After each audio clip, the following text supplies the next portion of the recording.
Hello and welcome to Mayr in the morning. What is it? Thursday? It's Wednesday. Happy hump day to all my happy humpers out there. Hope you guys are recovering from Valentine's Day, both in your wallet and in your buttholes. Just kidding. I got my February 15th flowers next to me here. Oh, happy birthday to my niece. She doesn't listen to this podcast, but I think she's 3. I haven't seen her in years. I hope she got I'm gonna have to call my sister-in-law and be like, let me see them opening the gifts. Is that weird? Do you guys do that with your nieces and nephews that live far away? Guys, so much is happening. I don't know if you know this, but my album is available for pre-order right this moment, live from January 6th.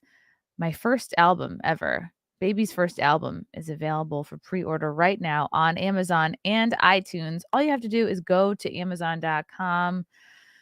For some reason, a book about immune system recovery plan comes up. I'm not mad at it. Then it says Chrissie Mayr podcast. Then it'll say live from January 6th, explicit. You click on that and you can pre-order right here for $9.49. And it will come to you electronically March 15th. Look at all these clips here. This is fun. Aaron Berg, shout out to Aaron Berg from Uncancelable Records for producing this album. It was his job to go through and separate all the clips and title them all. I'm very excited. I like this Superman is gay joke. This is a new one. Yeah, a lot of this material I wrote it really specifically for this album, and then I go into material that I've had over the last like 10 years that I was finally ready to get out. I think some of one of your jokes was written the day of the recording, in fact, too. Yes. Yeah. I think it was actually God, it could have been Don't spoil it. okay. Don't spoil it. I'm not gonna spoil it. I'm not gonna spoil it. So go to Amazon, pre-order it, or let's try going to iTunes and let's see if you can get it there. Gonna search my name. There's been an error. Great. I'm sure there's a link somewhere I'll find. All right, guys. It's so exciting. I'm so excited for this to come out. I'm also a little bit shitting my pants, but with excitement. So we got a bunch of shows coming up. If you're a Long Islander, I better see you at the Comedians of the Compound show on February 26th. It's going to be all the comedians you know and love from the Compound. Anthony, Aaron Berg, Gino Bisconti. That's going to be a real hoot, that show.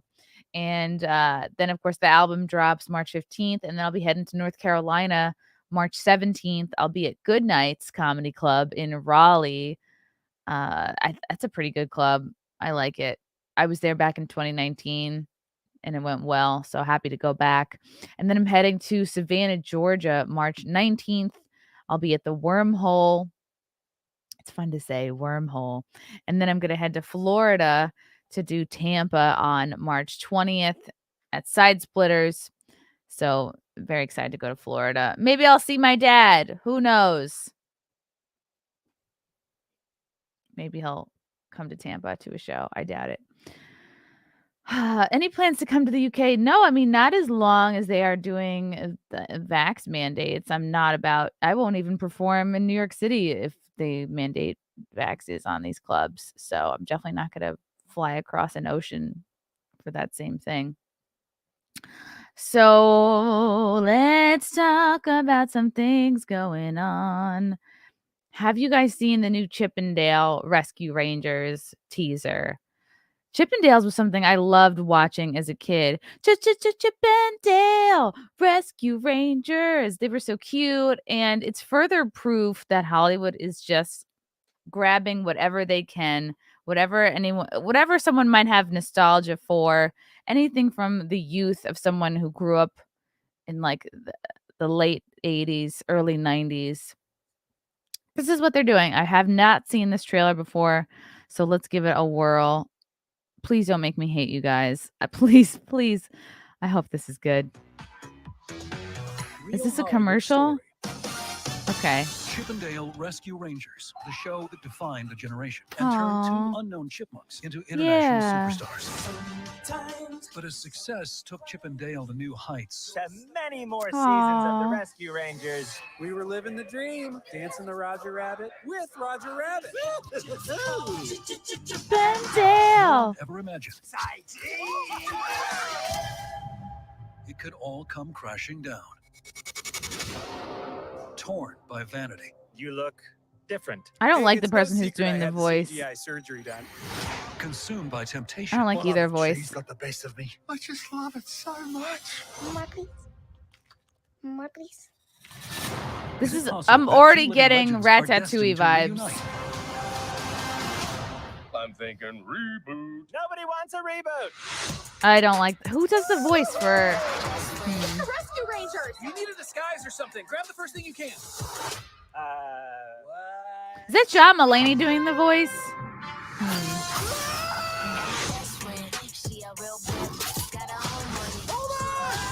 Why do they have this song on the sound? Rescue Rangers 2.0. Why are you trying to make Chippendales like it's adulty? This place looks weird.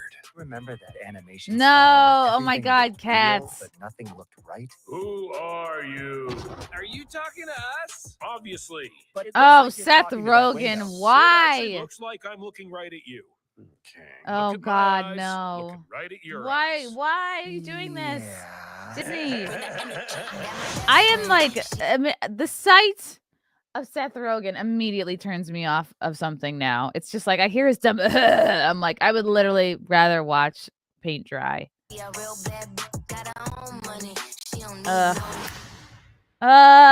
No. Why? Why do we need to? This is what they're doing. They're taking somebody who they think is like what in their 30s now, or could be older, maybe like 40s. Yeah, you're right. John Mulaney is Chip, Andy Samberg is Dale, and I think the reason is because Akiva Schaffer is the director who's part of Lonely Island with Samberg and the other guy. I don't know if you saw that last piece of that Viking laughing was some major uncanny valley going on. Absolutely. I think We can go back to that really quick. I think they were making fun of that. Ugh. It's like, why are they mixing in so many unnecessary elements? Well, because they're trying to make a movie. Nothing looked right. Who are you? Are you talking to us? Obviously. But it looks like you're talking to that window. It actually looks like I'm looking right at you. Okay. Look at my eyes, looking right at your eyes. Yeah.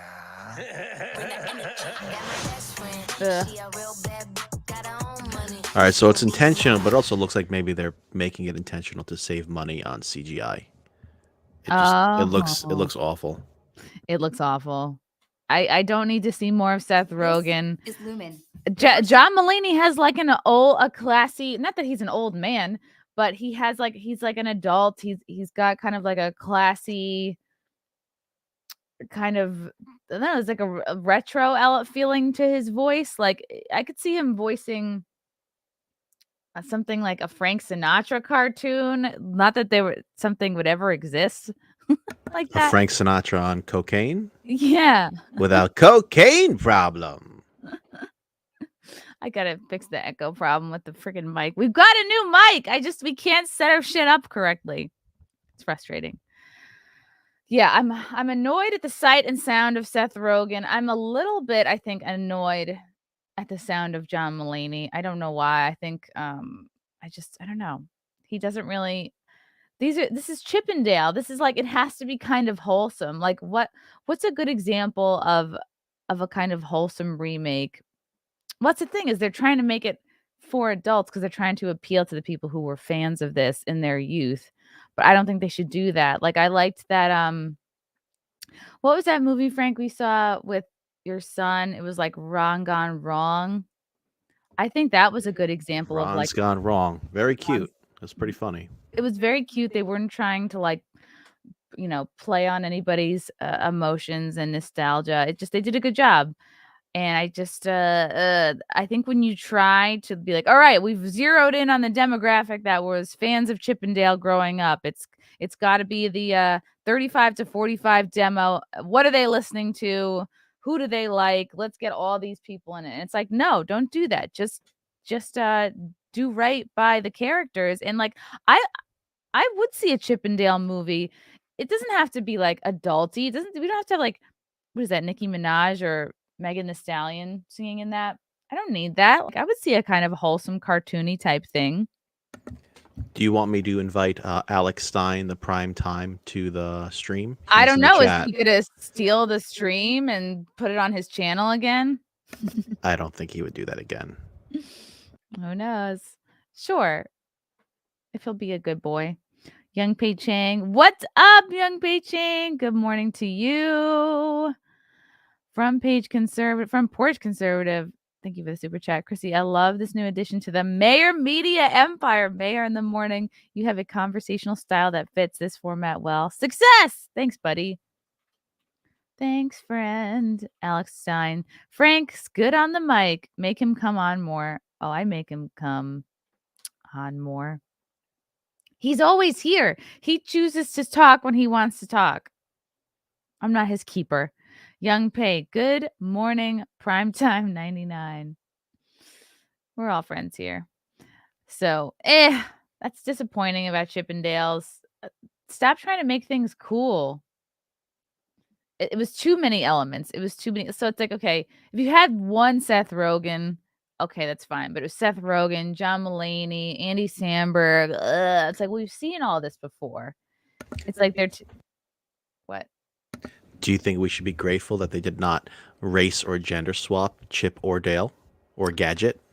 Okay, yeah, I am grateful that they didn't decide to make Chip and Dale like dark chipmunks all of a sudden. Yeah.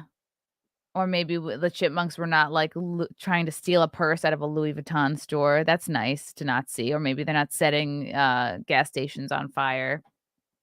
They're still sort of wholesome. They do have a cheese addiction, though. I don't know if you noticed that part of the trailer when he couldn't stop but follow the smell and the aroma of cheese. So I wonder if that's a parallel to fentanyl. Oh man, that's true. Our own Eric Adams compared cheese to heroin recently, saying that both addictions are equally bad. Russell Hall for 5. Thanks, buddy. The only thing I'll say for the Chip and Dale reboot is I'm actually glad Disney is involved. Otherwise, Rogan would have them double teaming Gadget. Yeah, didn't he totally fuck up that Christmas movie thing that was like when they were trying to make Santa not be an old white guy? They were trying to make Santa be like Sarah Silverman's character. I didn't even see that. Was it called Bad Santa? Angry Santa? Fuck. What's it called? I think it was Santa Inc. Santa Inc. Bad Santa had Billy Bob Thornton and was actually pretty funny. That's what I'm thinking. Yeah. Yeah. Is anybody else sick of Seth Rogen, Andy Samberg, John Mulaney? I'm like sick of all of them in particular. It's like we don't need to see them doing every single movie. Like we get it. We know we know what they're capable of. We've seen it. We're not going to see anything new from these people. I think I'm coming off like really salty. I think I just Legion Frank's Pinar is probably amazing. Listen to that manly voice. Wow. We got Frank Simps in the chat. It's about time. Young Pay. They're not trying to make anything cool. They're just trying to get paid. Kind of like the Verizon and Chevy ads using Jim Carrey and Sopranos opener. Yeah, you're right. They're like, you know what? We're a team of people. We've done movies. Let us handle it. Ugh. You know what I think about all these guys? They think that they are just like the funniest, best, most clever bunch of dudes. Like, oh, these are like your friends and you if you were funnier. I'm just like sick of it. I don't know. I think I've just lost patience for that whole squad. Did you see the I think it was GMC or Chevy, I forget. Dr. Evil Super Bowl ads? No. I'll try and pull if you want to try and pull those up. Dr. Evil Super Bowl ads? Yeah, it just comes off really desperate. They're trying to pull any kind of nostalgia they can just to get your attention for 30 seconds or a minute for the ad. Ugh, disgusting. How dare they? Okay, this is an article about the commercial. Here we go. Maybe it's right here. Okay. I think this is it right here. Let's pull it up. I'm not salty. I think I'm sick of seeing the same thing over and over again. Ladies and gentlemen, our takeover of General Motors is complete. Dr. Evil, we can now use GM's Oh, ultimate man. platform to power our whole operation. Now we can reduce tailpipe emissions. I'm sorry. Am I no longer Dr. Evil? I'm Dr. Good now? I didn't get the meme. Climate change is arguably the #1 threat to the world now. Dr. Evil, you are now the #2 threat to the world. I refuse to be number two. We have to help the planet. Oh, please, cheer. For my son. Your son? I shall name him Baby Me. No, his name is Kyle. Frau! Save the world. Frau first, looks then great. You can take over that world. Okay, Frau, how about you let me do the business, all right? Hold on. Wow, I got it. Frau I looks will help exactly the save the world same. first, then take over the world. She literally just said that. Scott, you just don't get it, do you? What? What don't I get? You don't get it. Oh, we're right back. And you're never gonna get it. You can't draw me into these How about little. you don't get it? You act like a Here child. it is. You don't I get it. am an adult. You can't push my buttons anymore. We'll reduce our carbon footprint. Whatever. Okay, let's go. Uh, We're going all electric. Everybody in! Not you, Scott. One day you're gonna run the company, Baby Me. Frau looked great. Props to Frau Farbissina for looking exactly the same. Some people are just born looking 50 years old. I don't know. I feel like this Dr. Evil performance is kind of like half to 3/4 what it was. Like maybe they just did many takes and they're like, well, just do it like a fraction of how you used to do it. Yeah, it kind of doesn't remind me of whatever they're. Oh, it's GM. It's very forgettable what they're actually advertising. It just makes me miss the old Austin Powers, the first two movies. Yeah. You know, I don't think it really is hitting the way they wanted it to. And Seth Green, what happened? He can't act anymore. That was miserable. That was bad. That was like a first take out of Seth Green. He had just like no energy, no effort. He just was like phoning it in there. Yeah, maybe he's too busy with his pedo activities to work on his acting skills. Yeah, too much robot chickening or something. But then again, you know, if they're going to give him probably what, $100,000 to do that, Right. do you really care? I You guess just show not. up. You just show up. You're doing it because you're there because you are Seth Green, and they have to. Yeah, it's about getting the original cast together. At that point, it's not about anyone's performance. It's just again nostalgia bait. It's quality doesn't really matter. Damn, interesting. Oh, we got a super from. Oh, Russell Hall. Sup, Russell? Adam Sandler or Seth Rogen? Who is worse? Oh God! Don't ask me this question. I've been a long time loather of Adam Sandler, and kind of a just in the last few years loather of Seth Rogen. Who is worse? I'm gonna say Seth Rogen is worse because Adam Sandler really redeemed himself in my eyes with Uncut Gems. Is that what it's called? Yeah. That was a really great performance. Whereas Rogan has gotten steadily more insufferable and like it hasn't taken on, not that you need to take on a serious role, but like nothing he's done has impressed me in recent memory. Like he was at his best, I think, what was super bad, and then it kind of trailed off from there. I already know what Frank is gonna say. I mean, Frank, you love Adam Sandler. Well, I met him, and he is very nice. Ugh, I bet him. He's a nice dude. He's genuine. I think there was a video of him leaving an IHOP because there was a wait with his daughter, and he's just dressed down, very casual, just your favorite clothes on a men, Chrissie, cargo shorts and a hoodie. Ugh. So I respect that, his fashion choices. But he's also really loyal to his friends, which I appreciate. He's literally created a production company basically just to give his friends work. I mean, think about how many awful films that he's produced just to give Nick Swardson a feature film, just to give David Spade a feature film. All these guys. The Benchwarmers was a really cute, family-friendly movie. He wasn't even in it. It was Rob Schneider, Spade, and Napoleon Dynamite. So I kind of have a lot of respect for him, and to that extent. But isn't that what Seth Rogen and the Lonely Island people are doing? They're literally just, they exist to give their friends work. And like for me, I'm sick of seeing all those guys, but I actually don't feel that way towards Adam Sandler and his crew. Like it's, for me, it seems like less of a noticeable crew, but maybe because they're not constantly hitting the same notes over and over again, the way like Seth Rogen and crew are.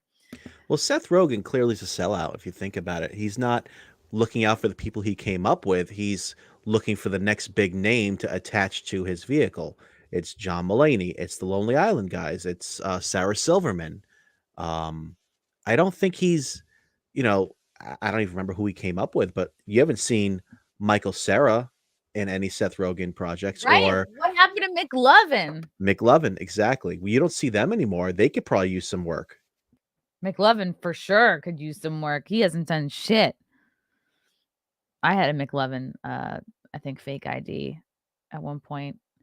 What's up, Big Worm? Thanks for the super chat. Disney keeps screwing with my cartoons from when I was a kid. This looks horrible, but I will say because we're the trust tree, I had a thing for Gadget. I'm surprised I'm not a furry. Aw, yeah, Gadget's cute. Yeah, I'm surprised they didn't diversify any of the chipmunks. Young Pei Chang, ad execs must be in the nostalgia demographic too, highlighting Lamb Knott's comment. A funnier Super Bowl ad would have Rogan's car getting broken too. Yeah, that would have been great. I would applaud that. Shake from Hunger Team. Oh, what's up, Shake from Hunger Team? 50K, nice job, Chrissy, and filing cabinet. We actually have Meatwad here. Meatwad. Wait a second, you're talking to me? Meatwad, it's your friend Shake. I don't like that guy.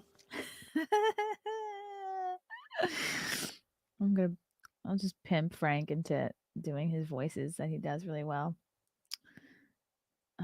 Yeah, okay. Where did you met Adam Sandler at the Yankees game, right? Yeah, my cousin had tickets to the Legend Suites, and he was literally online with us, right in front of us. He was nice to everybody, and then we walked by him, and God, I must have been like 21, 22 years old. I think we just yelled, "Hey, Adam, what's up, man?" And he does a little hand gesture. He goes, "Oh, how you doing, guys?" And that was, yeah, he did it as he's walking by, just chilled, didn't ignore us, just acknowledged that we knew who he was, wasn't a dick. Nice. That was my whole meeting of Adam Sandler. It's a pretty dope story, though. I've never been to the Legend Suites there. Oh, those seats are unbelievable. I've only been to the Delta Box. Yeah, Delta Box, you get free popcorn and peanuts and soda. Yeah, we went. I brought you to the Delta Box. That's okay. I mean, I'm glad we all got to experience it once or twice. Aw. Oh no, bad impressions with Frank. That was a good impression, boobs. You don't know what you're talking about. Oh, you Googled my name and there's a pretty nasty subreddit to me. Like, that's the thing. Google is going to lead you. Reddits, of course, are going to lead you to a dark place. Maybe this is a good time for me to bring up. I mean, I always have trolls. There's always tons of people who don't like me. Let me pull up this tweet. Let's see. There was a guy who was tweeting at me this morning who was like very angry. And I think a lot of this anger comes from like people are confused about my process for like putting up the podcasts and whatnot.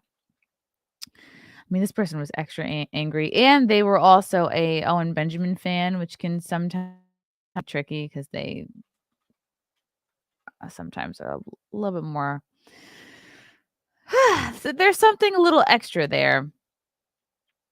I can't find the words this morning, but sometimes Owen Benjamin fans are a little intense, a little bit jumping to conclusions. a little bit mentally unwell, a little unstable. So here's a tweet from earlier this morning. I was going to respond to it and I figured like, nah, we'll talk about it on the show. This is from Gavin Menzies. This is in regards to the Owen Benjamin episode, which I recorded, I think, last week, and it's going up today. The audio came out this morning at 5 a.m. and we had a little bit of internet trouble here, but it's going to go up for today on YouTube. This is from Gavin. First, you hide it on YouTube, then you refuse to put it on Odyssey. As usual, yet another low-level Jew is too afraid of losing their shekels because Owen Benjamin doesn't follow the Talmudic party line. Afraid you'll barred from entering Israel like Finkelstein and Mizrachi. Okay, this is a lot to unpack here. First of all, I don't hide anything on YouTube. My process is I go live and then I take the episode down to do any necessary editing. Like if someone says something that they wish they hadn't, which is extremely rare. I think it's only maybe happened twice. But more so it's to insert my ad reads. Like I often forget to do ad reads. So the editing is usually to stick an ad read in. And then I will do a premiere. Sometimes it's the next day. Sometimes it's a couple days later. Sometimes it's the following week.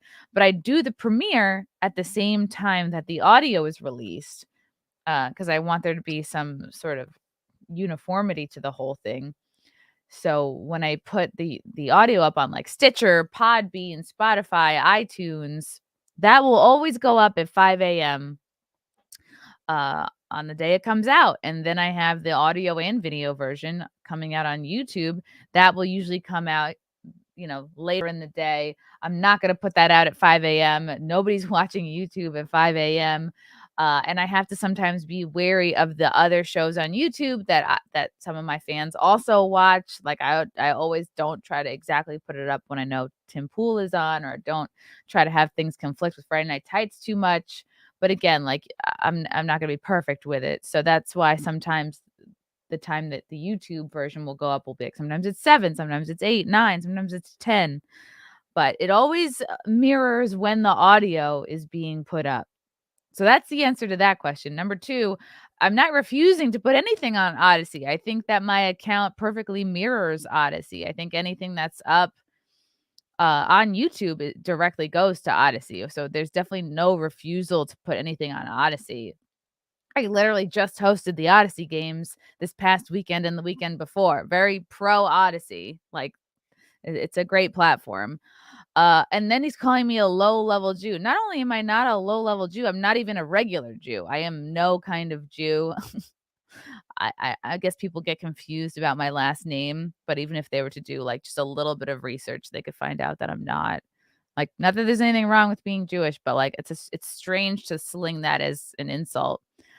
I don't know what Talmudic is. I don't know anything about Israel. I don't know any of these words like from this last thing. So your references are lost on me, buddy. No, am I embarrassed to talk to Owen Benjamin? Obviously not. If I talked to him for like nearly an hour and a half. So Gavin, you need to relax, maybe pay a little bit closer attention so you can figure out what my process is instead of jumping to conclusions and being a troll and being weird. I just, I don't know.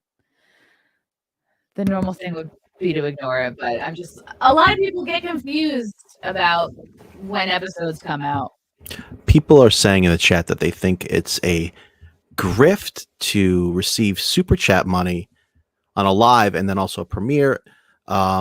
Nobody's forcing anybody to super chat anything.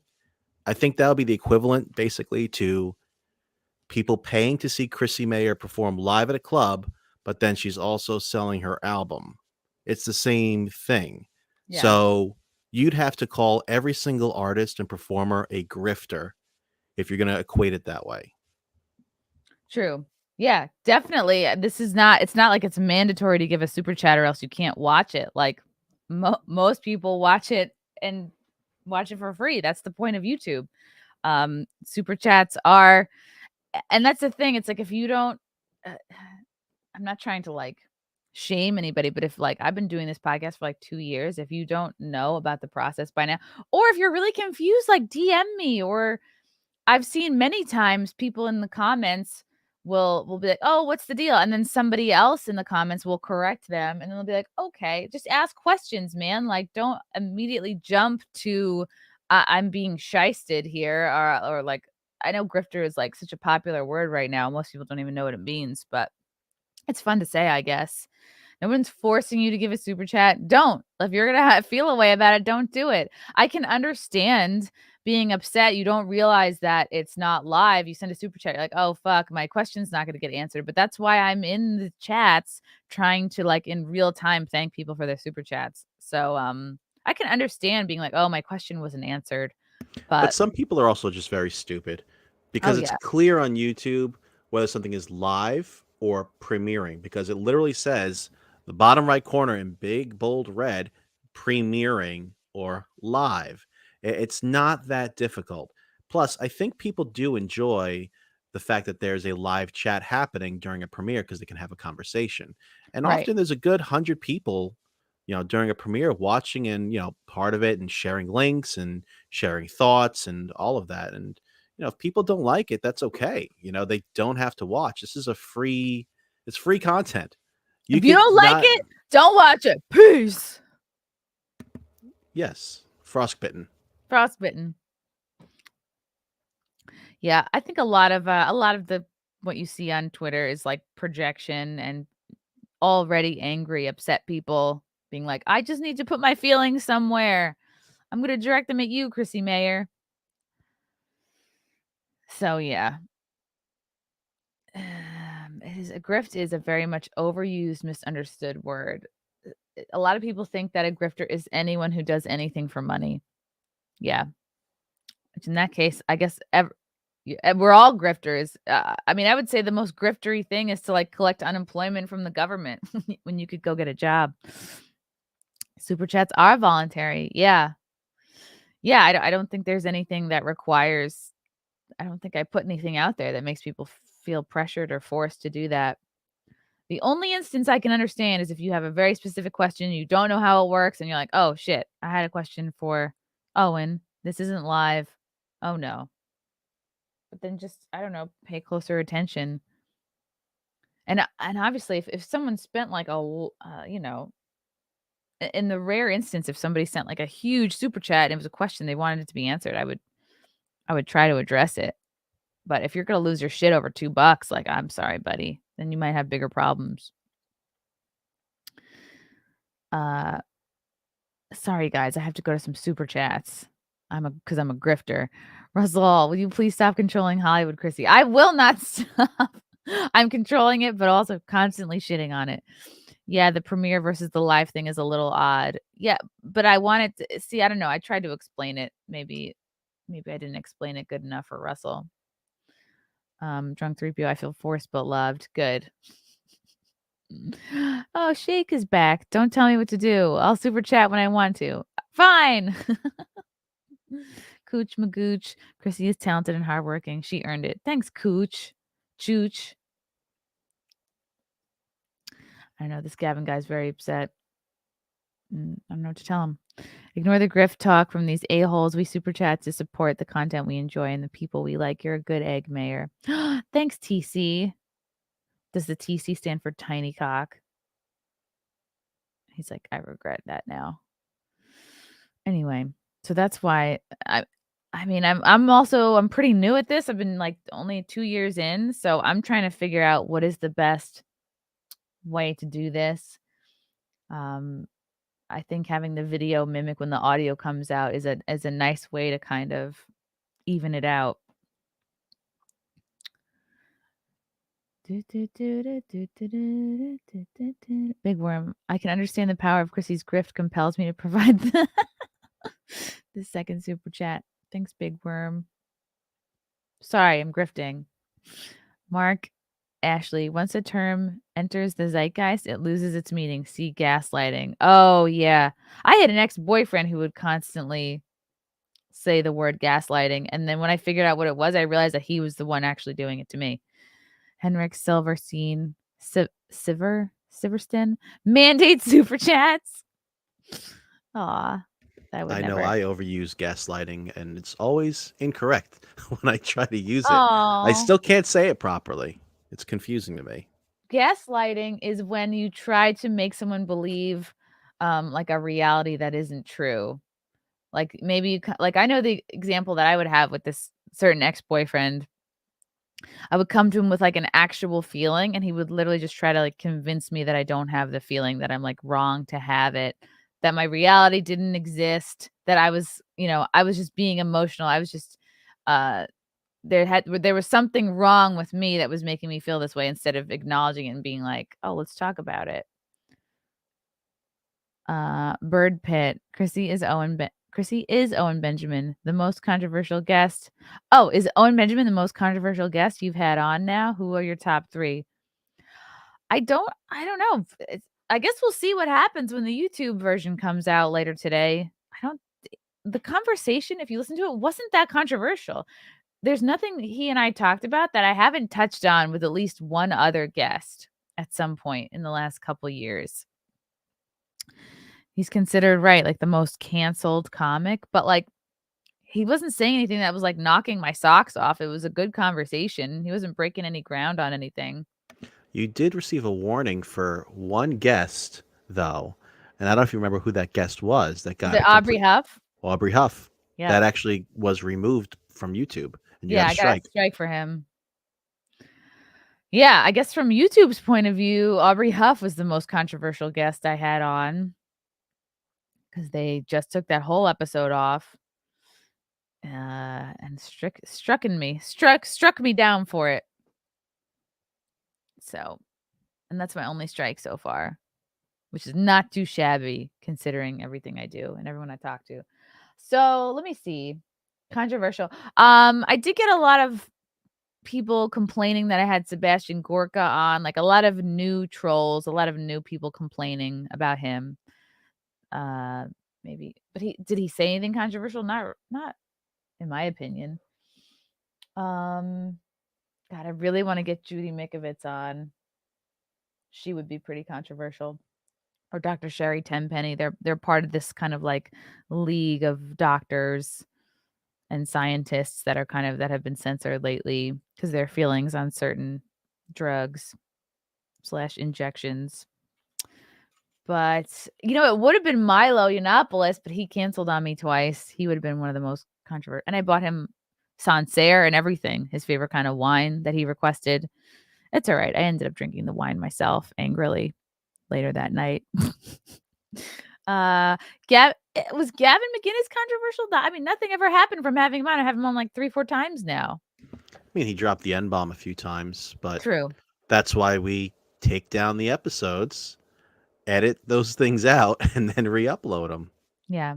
People don't know how the sausage is made, Frank. Just you and I know. Was Kumia controversial?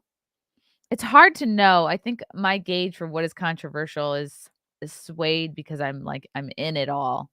I'm surrounded by, like, sort of controversial people all the time, and it doesn't really faze me.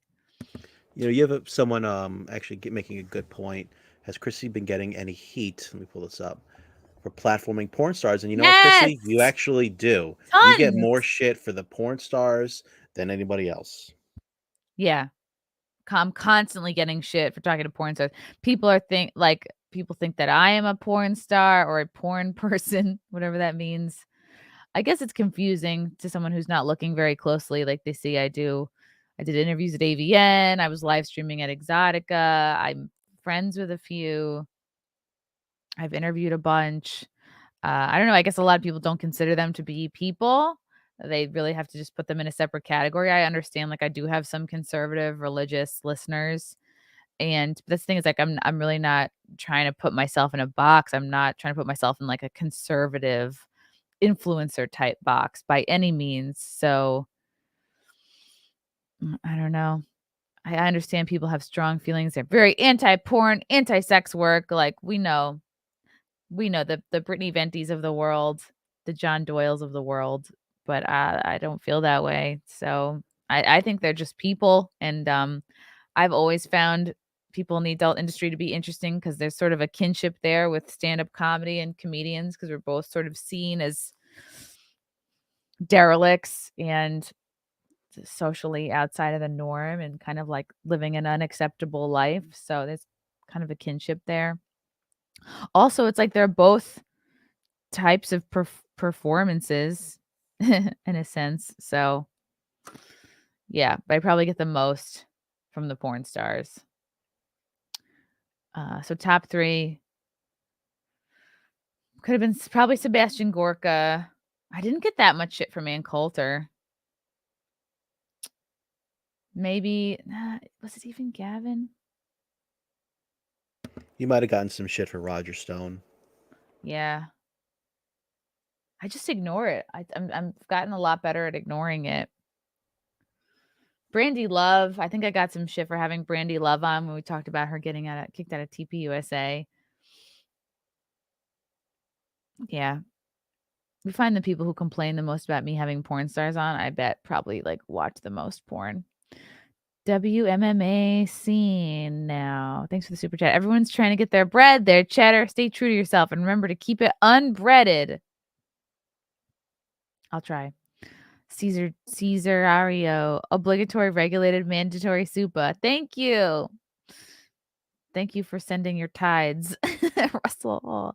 Maybe if Frank would show us the sausage, we'd know. I don't think that'll be happening. Row House. Chrissy first discovered you on Holly Randall podcast. I think she considered you a comedian she could interview. Did you enjoy that interview? Yeah, I think she did consider me a comedian. I am a comedian. I loved that interview. Yeah, Holly Randall is like such a true professional. I like her style. You have a special guest. I see him. Doing. You see him? Okay. Him. Oh, I see him. Yeah, that was a good interview though. Oh my God, it's Alex Stein 99 in the house. Chrissy, my favorite. Okay, so I had to come on. Well, Frank invited me because I'm always super chatting. Where are you? Are you in a back alley? Kind of. This is my backyard. I'm with my cats and my dog. So I just took them. This is what it looks like in Texas in the back alley. But listen, so last night you had Aaron Berg on. You have to get Steve Ranazizi, but you should, because just reach out as a nice comic because, but his story is the most incredible story. He went on Howard Stern to admit that he lied about it, but he gained so much clout, Chrissy. Like he was the 9/11 comedian. Like I'm saying I lived in LA for a little bit of time. Like, the lie was still going on. Always the 9/11 comedian. Everywhere he went. I mean, it wasn't like some small thing. It was literally like his cachet. Like, yeah. And, Andrew Dice Clay's, his jokes or what. I'm just saying it was his bit. Damn, that he was a 9/11 survivor. Oh my God! Oh, okay. So it is in his Wikipedia. Ranazizi lied about working in the South Tower at Merrill Lynch on the 54th floor. Wow, it's a huge deal, Chrissy, and he got so much clout. He was on The League. He had specials. He had all this stuff. How much time between lying about it and coming clean? Like how much time elapsed? Oh, like 20 years, like 15 years. Yes. Oh my God, that's so bad. It was, Chrissy. It's the most. And listen, I get like trying to make it in the world, but dude, he totally made this up to clout chase. And whether listen, I'm a 9/11 truther. I believe it was orchestrated by people within our own government in Israel and Saudi Arabia. But if we don't even get into that, saying regardless of that, the only thing worse than the people that orchestrated it are the people that gained fake clout because real people died. And can you imagine using the death of these people? That's horrible. That's so disgusting. That's so shameful. It's like, do you feel nothing? He must have not known anybody who died that day. I don't know. I just he must not be. Where is he from? I gotta look at, because he must not be from New York. Oh, he's from fucking Smithtown. That's shameful. He went to St. Anthony's. He's literally from fucking Long Island. Wow. I was gonna say, I was about to say no one from Long Island would dare do such a thing because there was such a strong pride, and Long Island had lost so many people that day. Damn, that is disgusting. Well, and it's really weird too, Chrissy, because he said he worked at Merrill Lynch. He didn't even work there. So I mean, it wasn't just like one little lie. I don't know how to explain this. Like, I could say if you worked downtown on that day and, you could be like, oh, I survived it or something. I mean, I could see how somebody could twist. What I'm trying to say is, like, a lot of people are saying they were 9/11 survivors and they kind of weren't. So I could see that. I could give you a little deference. I could give you a little leeway, but he didn't even work for the company. He wasn't at the tower. I mean, he had absolutely, like, let's say he did work at Merrill Lynch and he happened to not be at work that day. Maybe I'd say, oh, you kind of survived. You could have been. He didn't work at the fake company. I mean, he had no reason to even be at the Twin Towers. None of it was real. Like, what companies were in the Twin Towers, and there you go. It's that evil. And it's that easy to do. Wow. He said the events of September 11th inspired him. This is so disgusting. Inspired him to move to LA and pursue stand-up comedy. So it's like, why can't he pursue stand-up in New York? Like some would say is the best place to do stand-up. He's trying to escape his lie. So he moved to LA to clout chase. And then in September 2015, after being contacted by a reporter from the New York Times for an article debunking his claim, then he admitted the whole story was a lie. He was, wow, what a dirtbag. Yes. But it got him in Paul Blart Mall Cop. And the League. He was on the FX show for like 8 years. I mean, he was in Punk'd. He was in Kitchen Confidential. He was in Love Bites. He was in Roast Battles. New Girl, Curb Your Enthusiasm. And in every one, Chrissy, they said, oh, how was your 9/11? He's like, oh, well, I survived. It was, barely made it out of this. What he said, North Tower. He's like, barely made it out of the tower. And you know what? It's so easy to do because you can hear so many stories of people who were there. Like, I remember I worked at a hedge fund in, so long ago. I think, it was like right around the time of the economic collapse. So it was like 07, 08. And I remember there was this girl, Allison, who worked in finance, because obviously hedge funds are finance, and she worked at this different company. And she had this story about everyone jumping into a Starbucks, laying on top of each other as ash just flowed, like ash over their heads, like flowed on people outside, and they could see it blowing past the door, like the real, like lots of people have these types of stories out there. So it would have been the easiest thing at the time to just cobble together parts of everybody's story and be like, yeah, I was there too. That's so disgusting. Well, there's a Netflix documentary. You can Google it. Just type in like Netflix documentary about 9/11 faker. And there's a woman that actually became the president of like the 9/11 families. And it was all fake. The whole thing. My cat's going. How do you live with yourself? I don't understand how liars keep up. I don't know. That's a lot. I know how, because they're sick. And this woman, if you watch this Netflix documentary, Chrissy, you would love this woman because she's just this lonely, like, this is Kyle. Hi, is this one of your 5 cats? Yes, I have too many. And then I got my dog here. He's a handsome boy. And then Ginger, look at this. I have too many animals. That's cute. I got too much stuff going on, honestly. I'm jealous. But the woman though, that was in charge of one of the 9/11 family funds or whatever. However, I don't know the proper name of it. Netflix did a documentary about her, and she ended up being a total fake. Her husband wasn't there. And you watch her story. She's kind of like a heavy set, like immigrant woman. Like, she's a nice woman. You can tell like she just really loved the attention. And I guess it just starts off probably as like a white lie. Like when you tell somebody they're pretty, if they're not, oh, that dress looks cute. But you're lying about 9/11, and then you get some sort of warm receptive, like, "Oh, you're a survivor? Oh!" And then they can't stop. They can't turn down that attention. Yeah. They feel special. That's what it is. They feel special. That's what it is. Yeah. Wow. Russell Hall. I'm a 9/11 survivor. Fortunately, I was in North Carolina. Good for you, Russell. And that's basically the story of Steve Rannazzisi. I don't even think he was in New York on the day. And there's a lot of people that have a story. Like Neil deGrasse Tyson says that he filmed the towers, but he'll never release the footage because it's too. Yes, Google. He wrote an article about it. He wrote a blog on his thing that he actually filmed on. After the first tower went down, he has a story where he took his camera and went out to film and got footage of the second tower supposedly, but he just can't share it because it's too. So I have a ton of footage. I have a ton of footage of January 6th that I haven't shared, but it's because I don't want people to get arrested. And it's like there's people's faces everywhere. there would be no reason not to share footage from September 11th. Like maybe if you're worried you might trigger someone, but I don't know. Well, speaking of, so one of my friends, you look him up right now, Chrissy, while you're on the computer. His name's Luke Coffey, and he's a good friend of mine. He's 4 years older than me, so he was like actually a senior when I. Well, no, it's real. He was a senior when I was in 8th grade, but his brother was 1 year older, so I was good friends with his brother. And now yes, my man, drunk 3PO. But listen though, Chris, I want to tell you first. He went down for assaulting a cop. I'm saying he's arrested.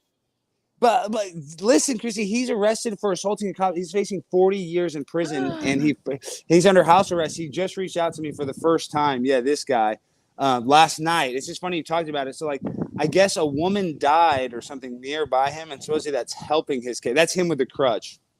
And they charge him with assaulting. Yes, they're charging him with assaulting a cop. I mean, he's literally facing 40 years. Damn. And there's people that have been charged with less and have got people that have been charged with less crimes. And he was on Friday Night Lights. Yes, he's an actor. He's like he worked production. I've known him forever. He's a friend of mine.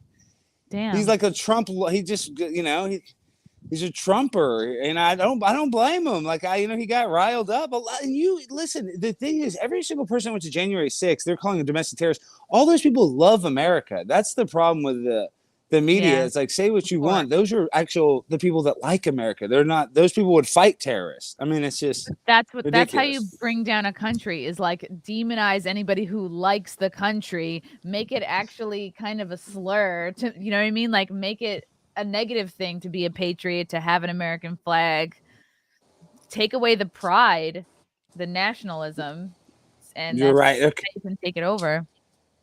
Alex. All right, Jay, I see you on the show. Sorry, I had to tell that story. I had to finish it. It's a great Good story. To see you, my man. Alex, come to Florida in March and we could all go hang out with Chrissy in Tampa.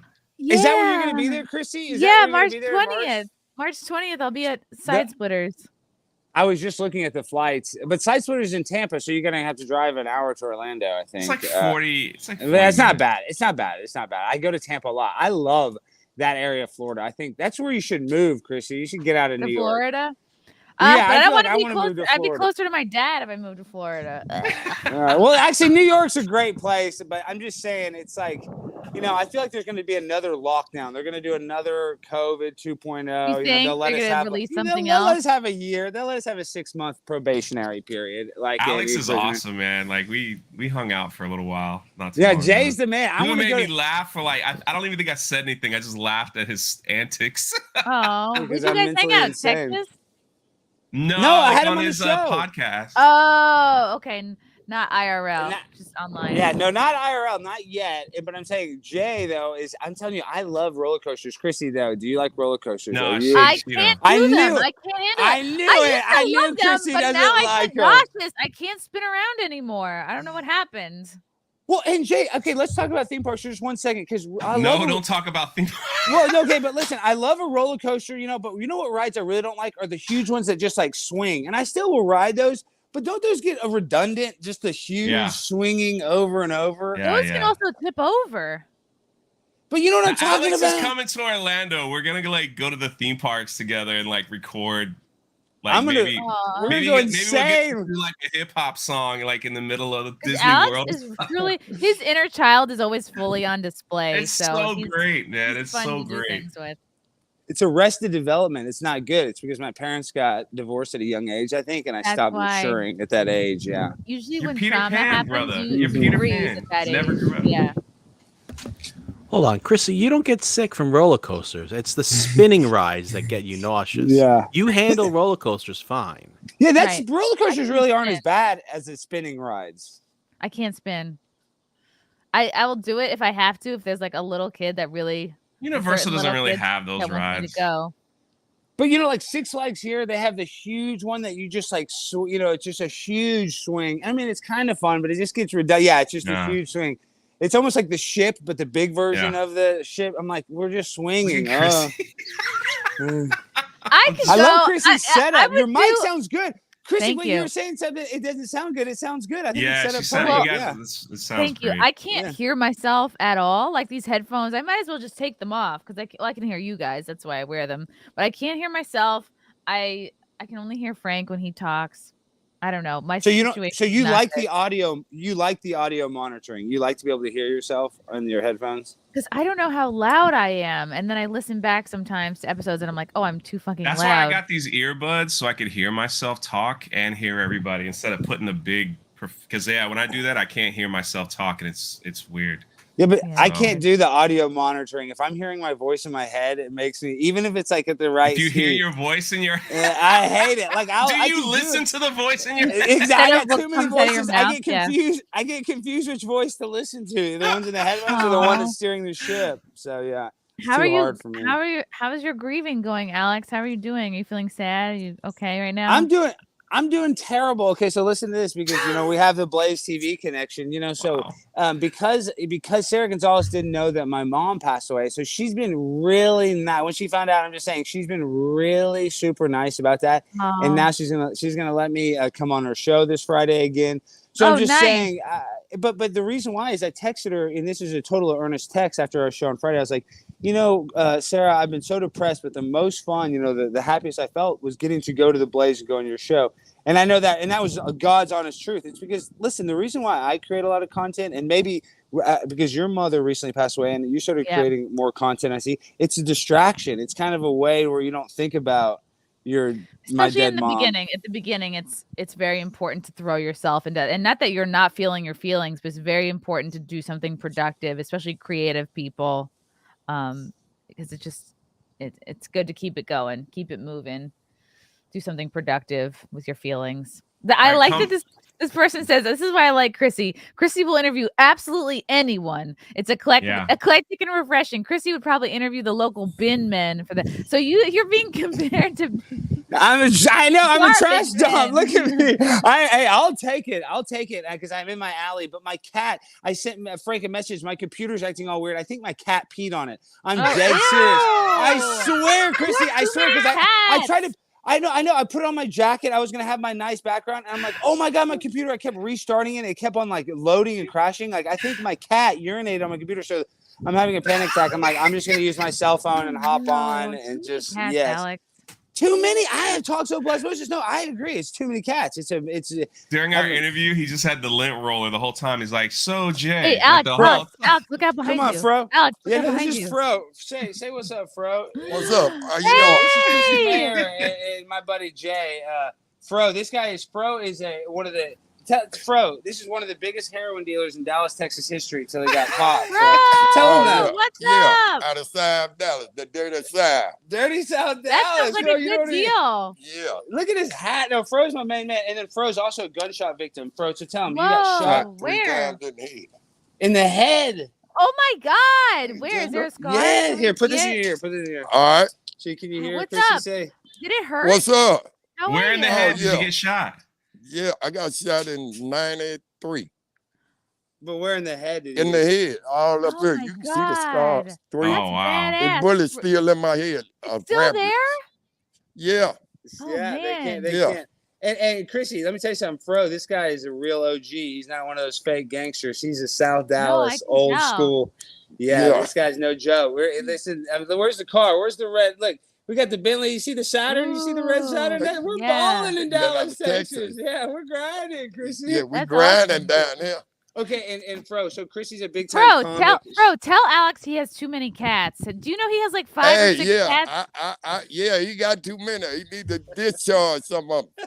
Yeah, Fro tried to give me more cats, but you try to give me more cats. Yeah, some lady tried to give me 2 cats. I asked Alex, you want a nut? He said, no, I can't have it. Fro knows better. Alex, you're not going to attract a quality woman when she sees you have multiple cats. Yeah, he got too many cats. He need to give away some of them. Keep the bear and that orange. Chrissie, no, but I've learned one thing. If a girl will get freaky deaky in a veterinary clinic with me, then she's the right girl. If she'll come up there and make love in that veterinary clinic. So much hair, though.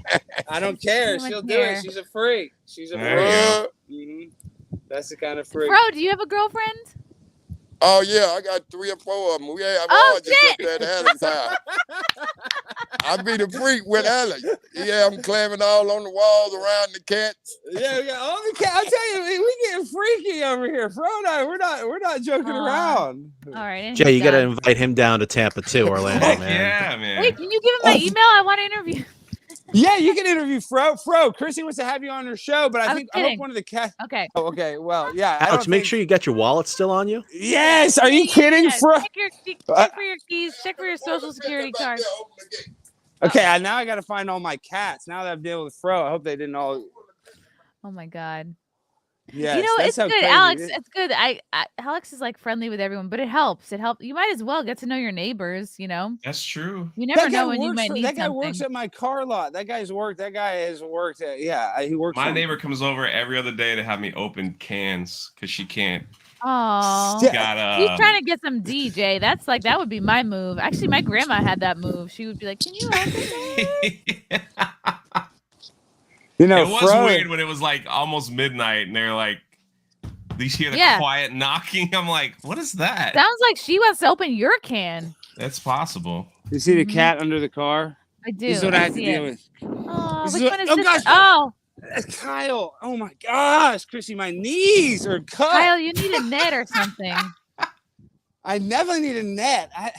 Alex, is that where you filmed your Primetime 99 intro video? Music video? This is here. This is my backyard. No shirt on and everything. Yeah, that thing was sick.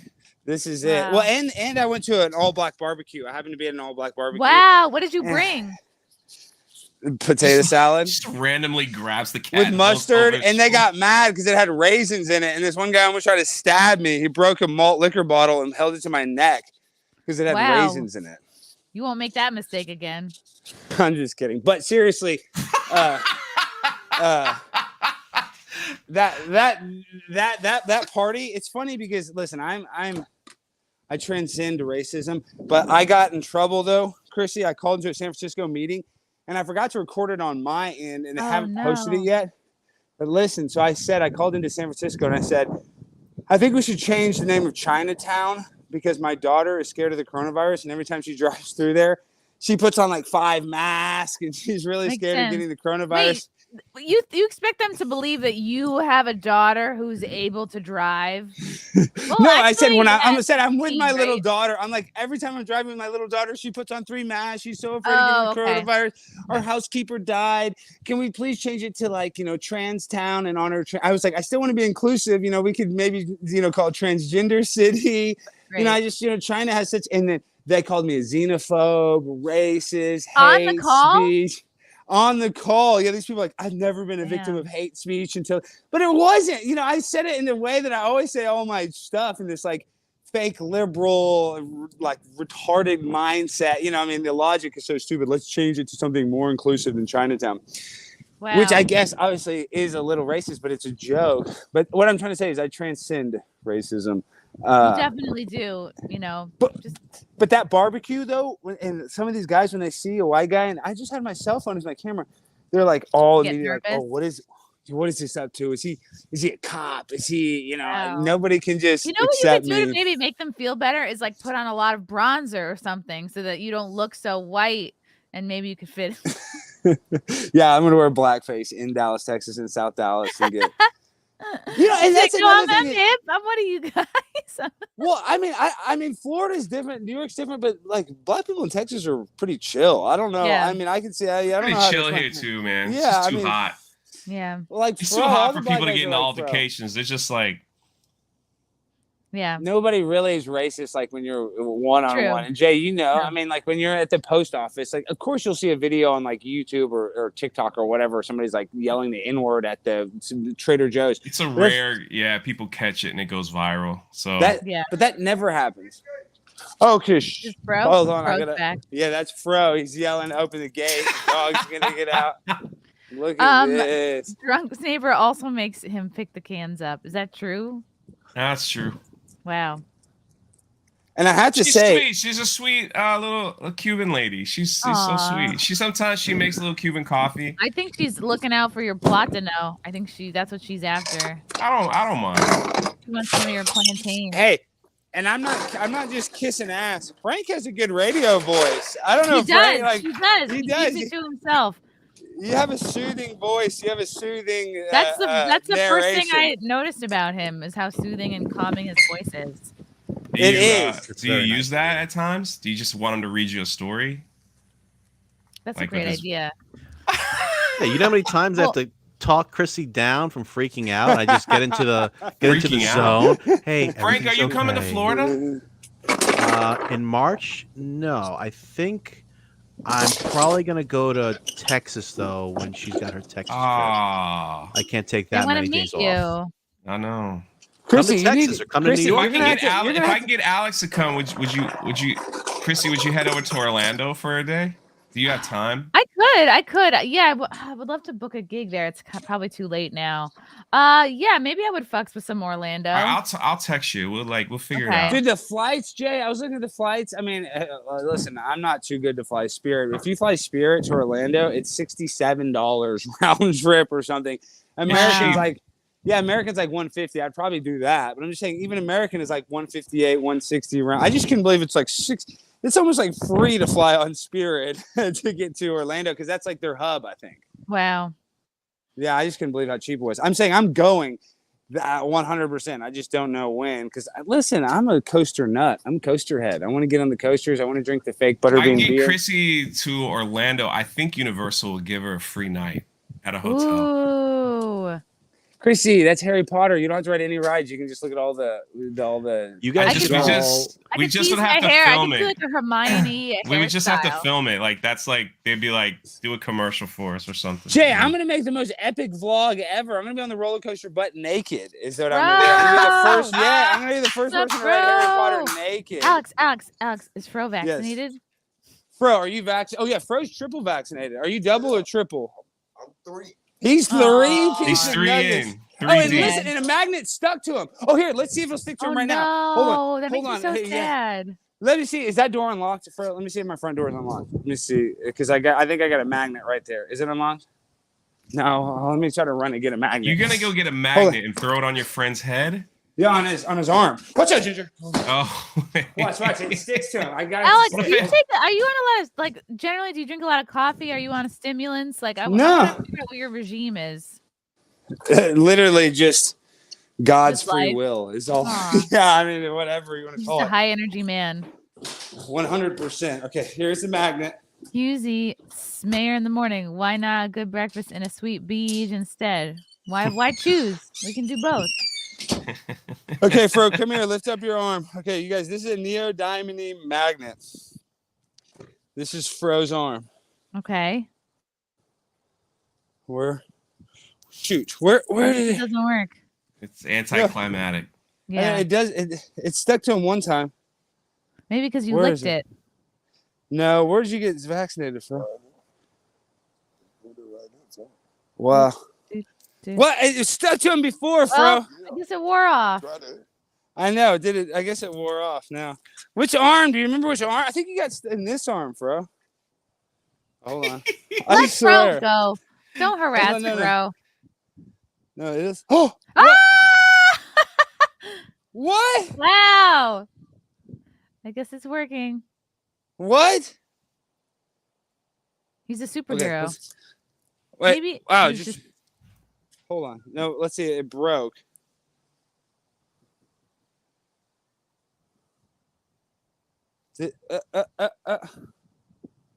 You broke your magnet. Yeah, somehow it broke. Oh. Well, it stuck for a second, right. but okay, Fro. Well, you're gonna have to take my word for it, I guess. It might be sticking to an old bullet. That's, like a shrapnel stuck in his arm.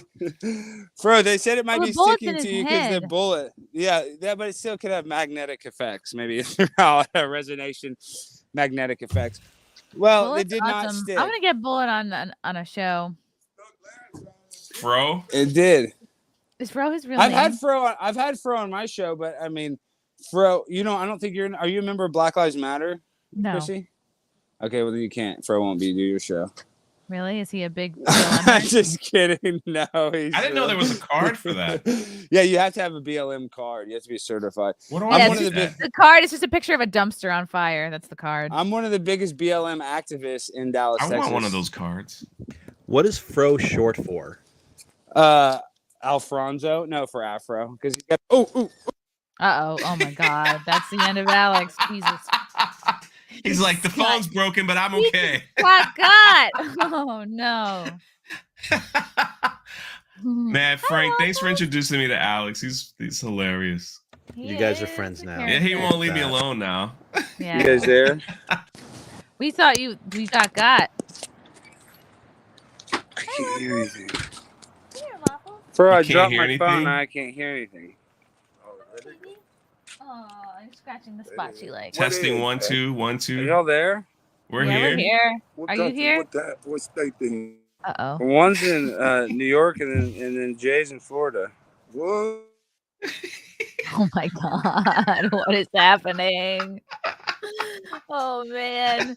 This is the How could the best you not show. want a super chat? This is like prime entertainment, man. I'm Yeah. telling you. Yep. Better Row than House. cable. Chrissy, you might be near Joseph Cotto in Tampa. How about Alex as a guest on his show? Cotto and Alex are like opposites. Yeah, maybe. Fro and I are opposites. We're the odd couple. Yeah, you guys are like a super team. Yeah. You ought to see us at that Man. car auction. It's insane that the car auction what goes down with Fro and I. We get kicked out for doing all kinds of stuff. Fro's out there yelling at people, cussing people out if they drive on his foot. Fro cuss somebody out like that. And Fro could give you some dating advice because he has multiple girlfriends. He gets a lot of pussy. He gets so much pussy. He gets too much. Honest to God, we have to really. You got to get him one of them big cats, that lion cat. What? Big lion cat. He said he go get one from. Oh, a lion. Oh Like yeah, I'm talking about big cats. You I'm need talking to- about a woman, a big you need cat. to get Alex is an like, exotic cat. what? I don't. Okay, but So I Jay's got a in question for Orlando, Fro. I know Fro's been shot, but has Fro ever shot anybody himself? Oh no, I let somebody else do the dirty work. I can't It's go very to smart. sleep at night if I kill somebody. Yeah, see, Fro's That's true. honorable. He's smart. Duh. He's a smart man. He's not one of these phony baloney jokers trying to, he talks the talk and walks the walk. He's an admirable man. That's the It's type of more person work Fro- too. If you shoot somebody, you're like, what I gotta do with the body? What's my story gonna be? It's very stressful. But Fro, tell him about what happens in South Dallas with all the transgenders. What's going on in Dallas? Yeah. Black people, they beat them up. In Dallas, Texas, we have a problem where they're like assaulting trans people, and They killed about 4 or 5 last year. I think they don't like to be tricked. I think they don't, you know what I mean? I don't think they like a surprise. They don't like penis. surprises. Yeah. Yeah, they don't like surprises. yeah, I didn't ask for that extra salami. No. Well, in Dallas, that's like people are like known for that. In South Dallas, people get beat up and killed all the time. That's you always hear on the news, like transgender prostitute murdered in South Dallas. Yeah. Fro knows Surprise. transgender prostitutes too. Okay, so long story short, I sold an Escalade to this transgender girl that Fro met. She went to jail for murder. She was giving women injections, butt injections, is like silicone. Okay. And the girl had a blood clot and died. Yep. And, we sold her an Escalade. That's the person, Fro. So was she doing the butt shots in the Escalade? Oh my God. The world may never know. Cliffhanger. It makes sense. Alex is very much a car salesman vibe. Like, I Boy, think you're not kidding. He could sell anybody anything. Yeah, he could. A ketchup popsicle to a woman in white gloves. Oh yeah. Well, look at him trying to figure stuff out. That's his figure out face. Like, huh? Yeah. What's happening here? What's happening? Yeah. What? Just hand the phone to Fro. Thanks, Jin, for the super sticker. Can I get some help here? He needs help. I like that Fro is his tech support. I love it. And his dating counselor. Guru. Yeah, the guru. It's probably his life guru. Yeah. Anyone gets shot 3 times in the head, though. There's Be a life coach. There's a lot of knowledge there. Uh-oh, he's gone. There's got to be a lot of knowledge. Anybody else nervous watching? Maybe this is my like inner Karen coming out. I'm like nervous. I'm just like, because I'm so used to like in New York, you have to keep on your head on a swivel. Yeah, I had fun in New York. Like I felt totally safe. When were you there? Recently? A few months back. Oh, yeah, okay. no, November. I was in Times Square for a week. I texted you, remember? And you were like, "Oh, I can't make it out." You were here for just like a couple days, I think. Yeah, it was like 5 days. We spent. Look at him. He's like has no idea he's muted right now. He's freaking out. Over. Literally he's throwing cats. The man is throwing cats. What is going on? He is panicked right now. He's got armpits in the camera. Uh-oh. We can't hear him. He's always freaking out. He's like a cartoon. Fro shot somebody. He's finding the body. He's up the Yeah. scene. Look at Look, that. he's Oh my god! Look at all the blood.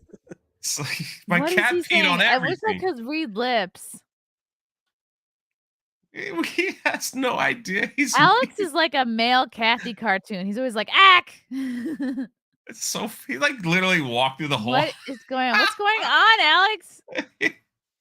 We can't hear you. We can't hear you. Oh Look. my god. Wow. He gave us an O face and then he's out. Maybe he is trolling me. Thanks to Range Lunatic for the super sticker. Yeah, he's having some technical difficulties. I don't even want to let him back in. If you can't figure your shit out, Alex, come on. This is your last chance. We can't hear you. Oh We my can't god. hear you. My god. Dios mio. He's screaming. Now he muted himself. He When could he- totally be trolling you. Someone suggested in the chat, I think. Okay. This is what Oh, he's his doing mic at Dallas is Town off. Council. His mic is on. Yeah. You would hear the wind blowing though, wouldn't you? Oh, he's gonna put the headset back in. All right, I'm ignoring him now. Let's go on to the next topic. Let's see here. Da, da, da, da, da. Can't hear you, dude.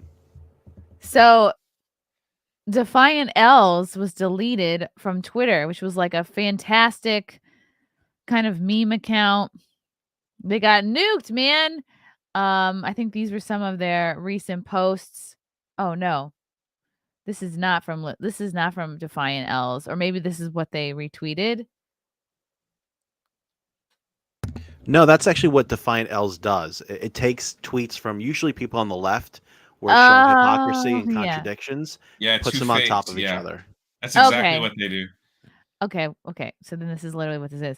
I can't wait to vote for Quintez Brown one day. Quintez Brown, 21, faces charges of attempted murder and several charges of wanton endangerment. That's great. And this is Yeah, Quintez. that's like. How would that get a warrant to be taken down? Like that's kind of weird. Maybe because they're just being too real. They were keeping it too real. Oh, this guy. God, We this don't- guy is something else. Ian Blundell. I don't know who this is. We don't dox. You fucking rejects. Do it to yourselves, mostly because you're not smart. So here's the give, send, go donor list. Yeah, he doxed everyone who gave to that. Wow. And I don't know why that's still up on Twitter. I don't understand that. Damn. Oh, and Hillary. Computer scientists have apparently uncovered a covert server linking the Trump organization to a Russian-based bank. And here we have New York Post. Clinton campaign paid tech workers to dig up Trump-Russia connections. I mean, this is all like shit that we've known for a long time, but I Yeah. guess they have more proof now. The Durham report. Can you guys hear me? Yes. Yeah. Okay, finally. So I don't know why it wasn't working. It's probably my internet. But the Durham report, this is the problem, is we know that she spied on the campaign and nothing's going to happen. And I think that they might run her as president after Joe Biden. I think she will. I think they will run her. Then we're toast because you know with these mail-in ballots, they can They're do going to make her win. anything. Yeah. Can you imagine that? That's the only person worse than Joe Biden is Hillary Clinton, in my opinion. Oh, yeah. Just a reminder that any this is all conspiracy theories. None of this course. is true. Yeah, the vote. The Yeah, the election vote was is the valid. best election ever. Yes, 81 million votes, and Joe Biden is Most the rightful popular president. president. Yes, Oh, everything yeah. is correct, and it was the most faithful and trustworthy election to ever happen in the history of elections. But regardless of that, I'm just saying Hillary Clinton. I think it's either her or Michelle. Who would you rather have, Michelle Obama or Hillary Clinton? I'd rather have the dude.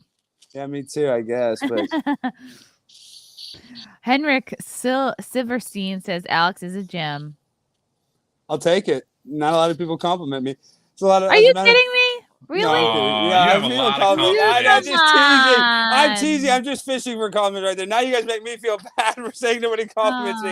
Okay, yes, people. And you know what's funny, Chrissy? People are like, oh, Alex, you're a brilliant comedic mind with your trolling. No, I'm not. It's a hack. I'm saying it's the opposite of brilliant. Really, I'm now what I'm trying. This is what I'm trying to focus on, Chrissy. Is I want to do I want to make a movie with these prank calls, like kind of like what Sacha Baron Cohen does. But what I'm going to do is I'm going to be a fake lobbyist. I'm going to go to like a string of meetings in person, and I'm going to try to get I'm going to be lobbying for a fake thing. And at the end of the movie, I'm going to get the thing approved. And I'm going to go to all these meetings in person and some online and just do the craziest, weirdest things and try to make a story about it. Yeah, I could see you sinking a lot of time into something that like might not pay off, but if it does, it's going to be really funny.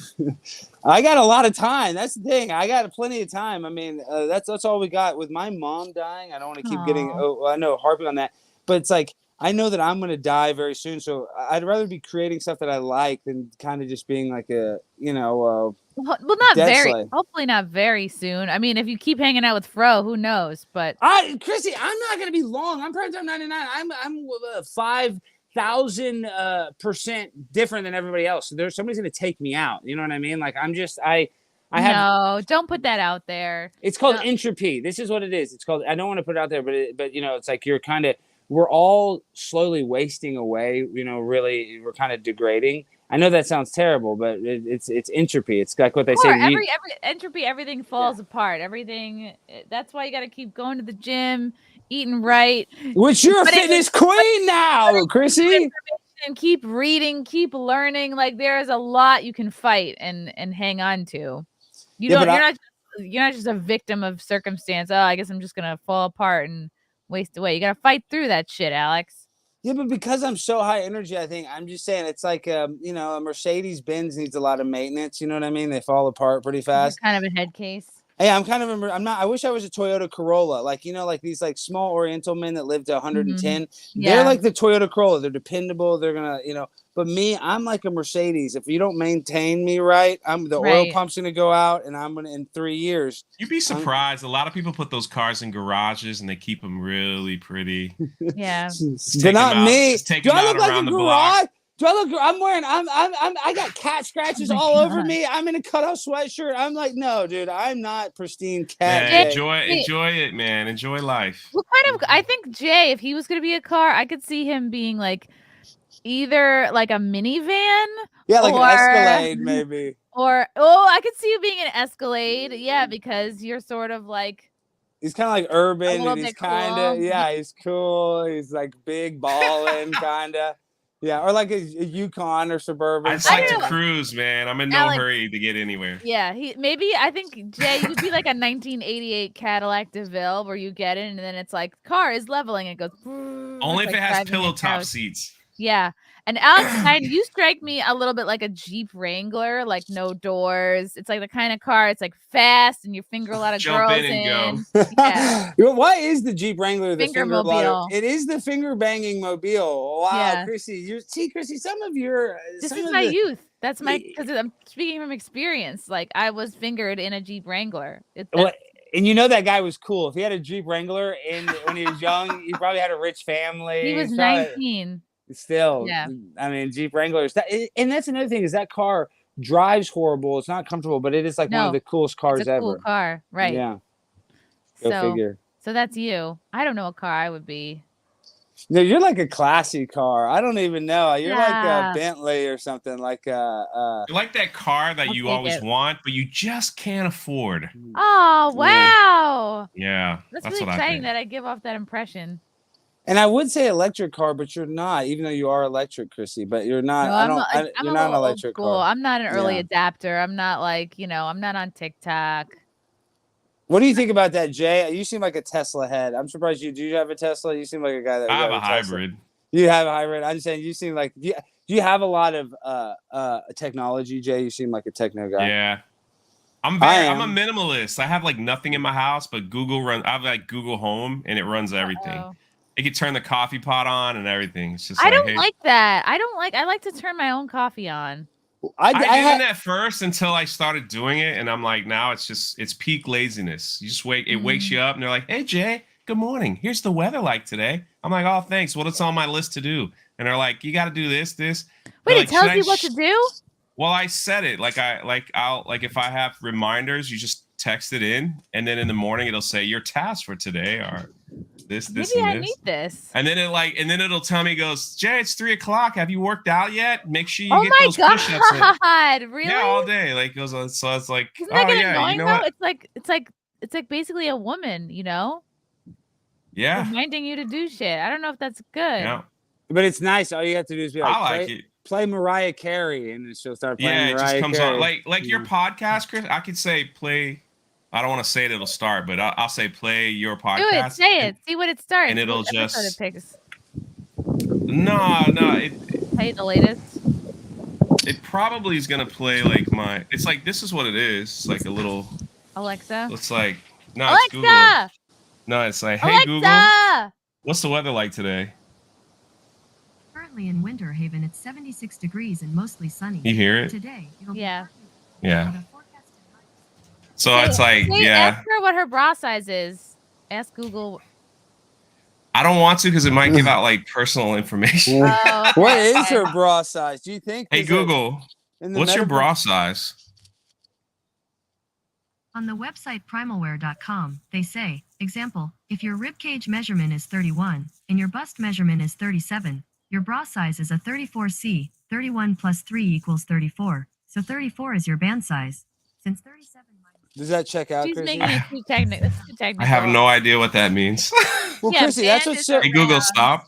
That's what's so good about the metaverse. Is you can have big titties, small titties. I can have a big dick. Finally, I can be. And see what it does too. Like it connects to your phone, and so like they just sent me like 3 websites to look at for bras. Yeah. But then that takes away the fun of shopping. I don't know. Not when you're like a person like me. Like I just don't have time for it. It's like I'd rather be doing other stuff. You'd rather be served it all up. Yeah. Yeah, I don't like trying on clothes. Why is that? I remember that. Because you're a man. Frank Yeah, doesn't like trying on clothes either. I was in a store yesterday trying to get him clothes, and he's like, "Stop, just get underwear." And then I got the wrong underwear, so now I can even order my groceries, and it'll just. Jay, so you say I hated it at first. I hated it at first. I was like, I'm not doing this. Do you order your groceries that way? Or are you like, hey, let me No, I'm get some serious, sour yeah. cream? I know you say I want sour cream, and it'll. Or Well, how do you say it? you build a list, and then it'll repeat the list back. It's like, are you sure this is what you want? I'm like, yeah. And then it'll send it to the grocery store, and then they'll. So it's basically like my desk is covered in notes and notepads and post-its. It's probably just like in lieu of having that. It's like the verbal version of like a And you know what's really like what's interesting? It's like if you're like my brother has one, so I could talk to him through this if I wanted. Like you could put things on his shopping list. No, Oh, I somebody could call else has him. it? I could just be like, call, my brother, Okay. and then it'll ring, and if he decides to answer it, he'll say, he'll answer, and then you talk to him through that. So It'd be you have funny walkie-talkies. if you could put something on your brother's list, be like, add extra small condoms to brother's shopping list. Put all kinds of stuff on stuff Yeah. that he hates. That's cool that it has the walkie-talkie function like that. It does. Yeah, it does a lot. And if you have an electric car, it can hook up to your car, and you could like tell it to start, like if it's cold Yeah. or something. Yeah. Okay, that I like because sometimes it's The annoying. world we to live car in, race. man. The world we live in. Official logo and concept art for Seth Rogen's CGI reboot is revealed. Paramount Pictures has shared some official concept art for Seth Rogen's upcoming CGI Teenage Mutant Ninja Turtles reboot, giving us a look at the character designs for Leo, Raph, Donnie, and Mikey. Seth Rogen. Didn't he just do Santa Inc.? I How could know, that and be? he's in the fucking Chippendales too. I'm so sick of this guy. And Chrissy, you nailed it. You said earlier, anytime you hear Seth Rogen, it's like nails on a chalkboard. His laugh. Yeah. It's like we've seen it. We've seen it 100 times. Was that glasses on Leonardo? Yeah, that sucks. Yeah. And it looks like he's probably going to be gender fluid. They're Looks like trying kinda. to make these turtles look more kind of like frogs. And Raph is wearing a do-rag. Yeah. Oh no. That's urban. I like that urban adaptation. Yeah, Fro would like that. Fro would like that. And guys, and we want to be more inclusive. Like, I don't think it's bad for Teenage Mutant Ninja Turtles to be more inclusive, but like at the sake of making the turtle basically a paraplegic crime fighting turtle. Seems, Donatello, sorry. I'm saying it seems like counterproductive almost. Leonardo's the blue, Donatello's purple. My bad. Okay. I forget them too. I Well, don't understand why they can't go back to how they made those first couple of Ninja Turtle Why movies. can't they make with the something new? puppets. right. That was the best one ever. The ones with this live action. That Ninja Turtle movie was. You guys remember that movie? Yeah, they were very good. The first was- two were really fun. It was and a they hold up. that was a groundbreaking movie. I don't know why did they ever stop making movies like that with the live action. It looks so good. Do you think they could recreate that today? Absolutely, but it'd probably be really expensive, and they probably don't want to feel like they've gone back to the well. You know, they want to reinvent things. They want to put their own stamp on it. You know, Seth Rogen had a chance, I'm sure, to kind of go back to it, but he'd rather say, "No, I did it my way. I did what I wanted to do." You know, but the fans hate this shit. CGI is garbage. That's what happened with you know, love it or hate it, you know, The Mandalorian and Book of Boba Fett. There's a lot of live action and puppeteering going on, and people enjoy it and appreciate it. Dude, that would make it look so much cooler. Like, what was that movie with the duck? Howard the Duck. Yeah, why don't they make cool movies like that where you have like the cartoon character looks real, or like Jessica Rabbit? That movie was groundbreaking too. I mean, they don't make cool stuff like that anymore. No, I guess this is easier. Just Seth Rogen. And you know how Seth Rogen's lame? This is how you know he's lame. He sells all this marijuana stuff, and it's like $5,000 for his like rolling tray. He really? sells Like exclusive, yeah. I mean, it's something. Really? I mean, it's I don't know if it's $5,000, but it's like this rolling tray expensive. kit. Yeah, it's literally like $1,000 for something that you get at a head shop for $10. I mean, not even $15 maybe. A tray and a paper holder. I mean, the stuff that he creates, like that's how you know he's out of touch with reality. Like, who would eat? What pothead, even with all this money, wants to buy this stupid junk? It's just he's just an idiot, in my opinion. Wait, I'm gonna look up Seth Rogen. Oh, just go on his Twitter. If you go on his Twitter and just hit like media, you'll see. Yeah. He sells pot. He sells flour too. Yeah, I mean, you'll he's see all the literally a pictures. drug He's dealer. like, "Hey, I made this today." Wait, am I blocked? Why can't I find him? No, you're not blocked. I hate when I'm blocked from Jack Murphy. And I just followed you, Alex, and you never followed me back. Wow. What are you talking about? How On what? could you? I'll follow you back right now. On what? On Twitter? Very upset on Twitter. Wow. Oh, are you kidding? I'll follow you right now. Listen, I'm a nut. I follow everybody. Hold on. I mean, I want to follow you particularly, but I'm not one of those people like, oh, I won't follow somebody. No. It's fine. You don't give off that vibe. Like, oh, I'm not gonna. Oh, I can only have. But what's your handle? Drunk 3PO. Okay. Okay, know. so Seth Rogen made a vase. Yeah, What, is he getting into I art made like this Hunter? vase. Ew, it looks like a butt plug. There's no hole in the top, unless it's tiny. Weird. See, this is like when you have too much time on your hands. You get into art when you really shouldn't be. They taste like burning. Ew. These look like shit. These are like melted. I mean, that's harmless fun. Like, you know, like I guess so. You can make fun of him for so much like worse things, but this is what I'm saying is he thinks he's so. All these Hollywood people are so self-congratulatory now. It's like gonorrhea personified. Why? I will not celebrate his vases. Chrissie, no vaccination requirements at the Academy Awards. No vaccine passports. Really? Yeah. Oh, yeah. And where it's at, they have those rules are in place. But there it is, right there. Go back up.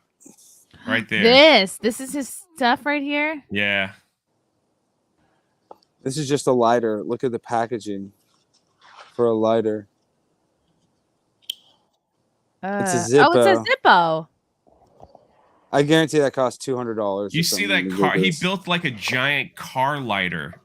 That's something you should see. I was like, yeah, that was kind of cool because there's a million different ways to light a joint. But yeah, he made a car lighter in his house.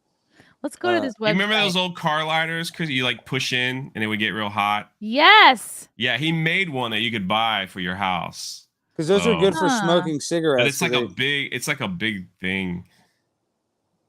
Yeah, there it is. I am over 21. 404. What? Oh, maybe they don't have that accessory anymore. Okay, so look at this. $220 for an ashtray. Yeah, there it is. Wow, something to keep matches in. $125.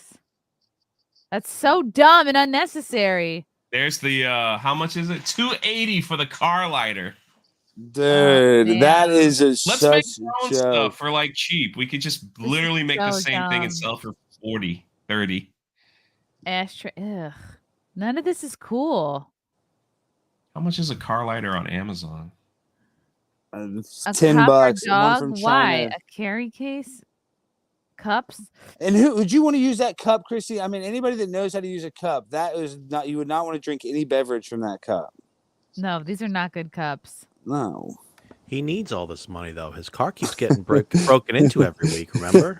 Yeah, he defended it. It's just part of living in a big city. Your car's going to get broken into. But I've had my car broken into in Dallas. Like, people do get their car broken into. But the crime in L.A., a 23-year-old grad student got stabbed to death while she's working at an upscale furniture store by a guy that had 17 prior convictions. So it's like he won't even look at the bail reform law in L.A. They're just letting people out of prison, no problem. They could easily fix the problem of all the crime in LA, and they don't. So wow. Seth Rogen just kind of encourages it. It's weird. Those guys are in charge of it. Eric Garcetti, all the people that run LA. It's very similar to like Portland or Chicago, like what Lori Lightfoot does. It's like they purposely do stuff to make their city have more crime and overall worse. And what's the end goal with that? Make it so it's like easier to control because it's only poor people then, or the conspiracy is, I mean, basically it's like they want to, destabilize the biggest cities because really it's only about like 15, 20 major cities in America, and you destabilize that. And really this sounds crazy, but this is what Alex Jones always talks about. It's the New World Order, and it comes out of but listen, it comes out of the Bible, Chrissy, in Genesis chapter 11, verse 9. If you reverse it, that's 9/11, but that is the story of the Tower of Babel. And in that story, Nimrod wants to build a kingdom to heaven to kill God. And God, in the story of the Bible, makes everybody speak 60 different languages and breaks everybody up in tribes. Wow. But listen, look at you dropping the. Well, you're just getting started. So these people like Hillary Clinton and stuff, they're all, the people like the Catholic Church and that, behind closed doors that have these eyes wide shut parties, they do believe in some sort of Luciferian devil. Like you can talk, they all like Aleister Crowley. And in that, they want to reverse engineer that plan. It's called the New World Order, making us all under one ruler, one currency, one government, basically the same plan as Nimrod. So they're trying to reverse engineer his plan and thus killing God, and Satan would rule the earth. And that sounds crazy. I know, because I'm a crazy person. Doesn't sound that crazy. And that's what's going on with America right now, is because if they can get this domino to fall, the rest of the world will fall with it. And that's and like, will the world ever be under one ruler? Probably not. But then you look at like these Rockefeller banks, they're in like every country. I'm just saying there are stuff that are these multinational. It's one brand. It's like one group that rules everybody. It's these multinational corporations. Like Pfizer is in every country. So of course America's gonna be like, oh yeah, let's mandate it. Let's give everybody, these vaccines because it's just going to make our economy better. But in the end, it's really going to a multinational corporation that will actually destruct America in order to gain dominance throughout the world. So they think, oh, we're helping you out, America. We're a big American company, and you guys are making all the money from this global vaccine that we're not going to give the, we won't give the patents to anybody because that would be unsafe. We have to keep the patents for ourselves. Yeah, they try to act like they're magnanimous, not giving these patents. It's all about making money. And they say the vaccine's free. It's subsidized by the government. It's not free. So it's literally a money grab, and they will destabilize America in order for these companies to gain more power.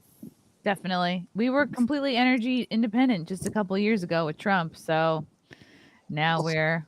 Why would Joe Biden cancel that pipeline, the Keystone Pipeline? Because of Native Americans. Stuck up to the fucking globalists? But that's fake news. That's George Soros. That's them not wanting us to have a powerful industry. We have more oil and gas in Texas than they have anywhere in Saudi Arabia or the Middle East. We don't even need to go over there. Like it's literally, and that's the biggest problem is I'm not even really necessarily conservative. Now I'm getting in my soapbox. But we have this thing, the military industrial complex, that gives all of our money to go fight these wars that we lose in Afghanistan.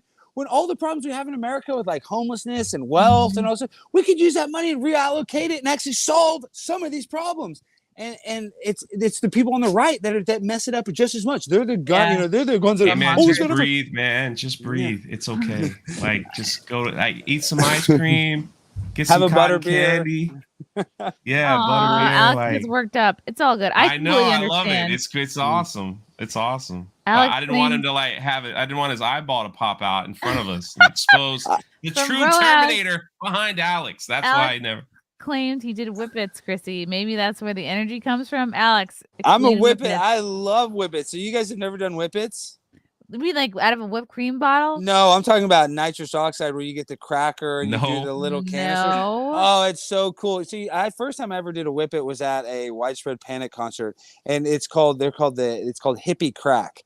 And it comes in, and this is what they give you, nitrous oxide. They give it to you at the dentist, and it's an anti-anxiety medicine. Like when they're doing, big dental work on you, they put it on your nose, and they call it laughing gas. And so when you do it illegally, like at a concert, these guys will like steal a tank from a dentist's office, and they'll sell these balloons for $5, or you buy these canisters. When you take it, the only way I describe it, you go,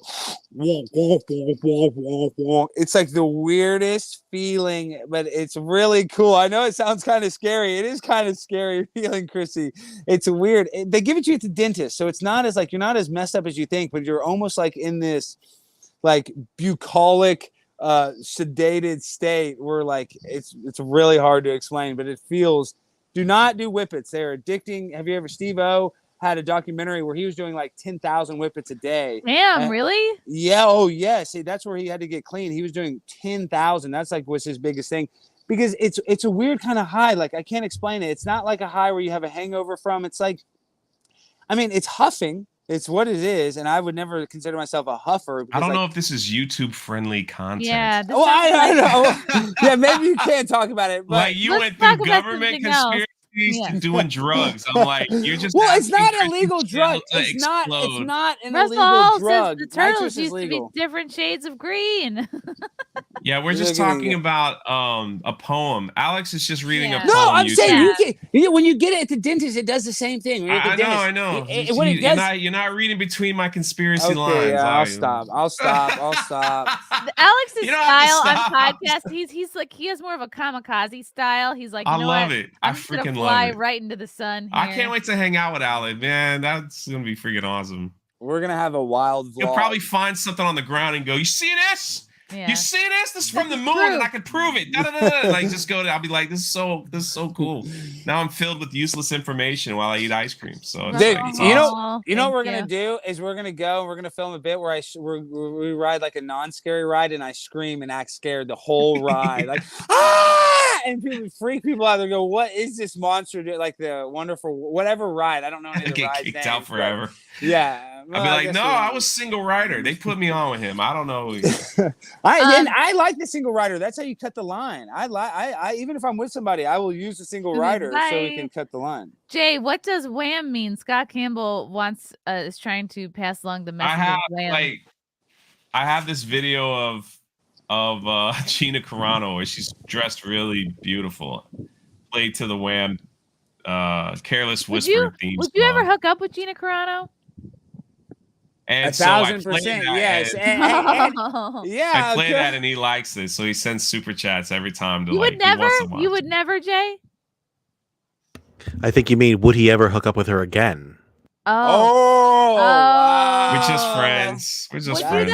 Would you though? Could you in a box? Could you with a fox? Nah, we're just he would friends. have to. He'd have Gina Carano. I would. Put it She's on and you have to. gorgeous. We're just friends. I would. I'd hit it. Yeah, you're gonna get me in trouble with like the people that are waiting for me to say something about her. No, if you can only say good things about Gina because she got freaking fired. I still can't believe that. Can you imagine being on a Disney show? You worked your whole life to get to that level, and then you lose it over a dumb tweet. And Roseanne Barr was a #1 show. She had the #1 sitcom, which is so impossible to do, and they fired her because she called, Valerie Jarrett, whatever. Oh, whoops. I just can't believe that they do that they can just cancel these people. Yet, like Don Lemon and all these other guys, they like grope people. They have all these sexual assault cases behind closed doors, and they don't ever get fired. Yeah. It's very weird how it works out like that. We just protect her. She's a special lady. Talking about People Roseanne? are just waiting for me to say something. They clip it. They send it to her. And she showed me she would show me we're together. She's just like, "Did you say this on a live stream once?" I was like, "Wow, that's taken out of context." Just basically saying your friend Jay's a terrible person and this and that. And so like anything time she gets brought up, like there's people just hate watch, just waiting. It's so sad. That is sad. So, it's so sad. So But it's her fans that are hate what? I mean, people that hate her. No, I think it's people who hate. I don't know. People like love gossip. People I hate understand. that. I love gossip. People are You like, do. how did this low-level YouTuber become a friend with her? Yeah, they're jealous. So it's like, Jealous. I had Az on my channel yesterday the 2 days ago on the Monday on the podcast. You probably don't know him, Alex, but Chrissie does. And he was just like, he went on this rant like, F you, Jay. He's like, I've liked Gina way before you. And how do you? Oh my and then God. he goes, and then Az was like, your channel was only built through shout outs, just to let you know. And I was like, wow. hey, Y'all man, got to like, fight it's like just- He said that? that to you, Jay? Over what? Yeah, live. Yeah. Over what? What were y'all arguing about? I That seems can't kind of believe I wasn't Dang. arguing. He was like, I asked him, like, what was one of your high moments in your youth? Like, my podcast. Yeah. And he was like getting a message from Gina thanking me for defending her. And then he just went on this rant. He's like, F you, Jay. Like, I loved Gina before you ever. And I was just like, I don't know why she picked me. I have no idea, but she did. And then he's like, I know Az was kidding, Megan. I know it was a joke, but it was just like, but he just ended it with like a cut. Like, your channel was only built on shout outs, right? I was like, dang, man, you really upset.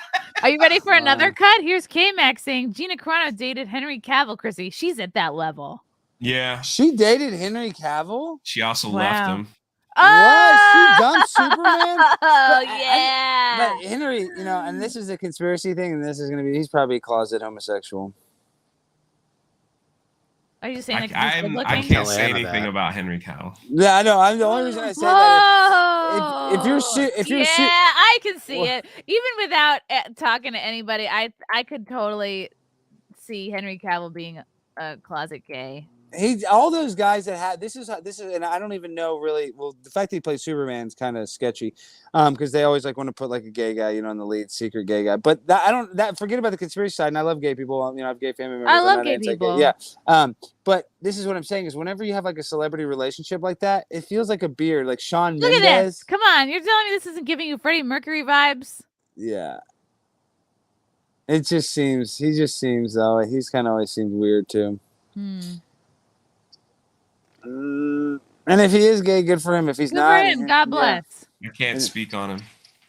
God bless. Look at him as Superman. But why? Hey, but Jay can speak on that. Why haven't they made an awesome Superman movie? Like, why don't they make the Joker, but with Superman's, villain? What's his name?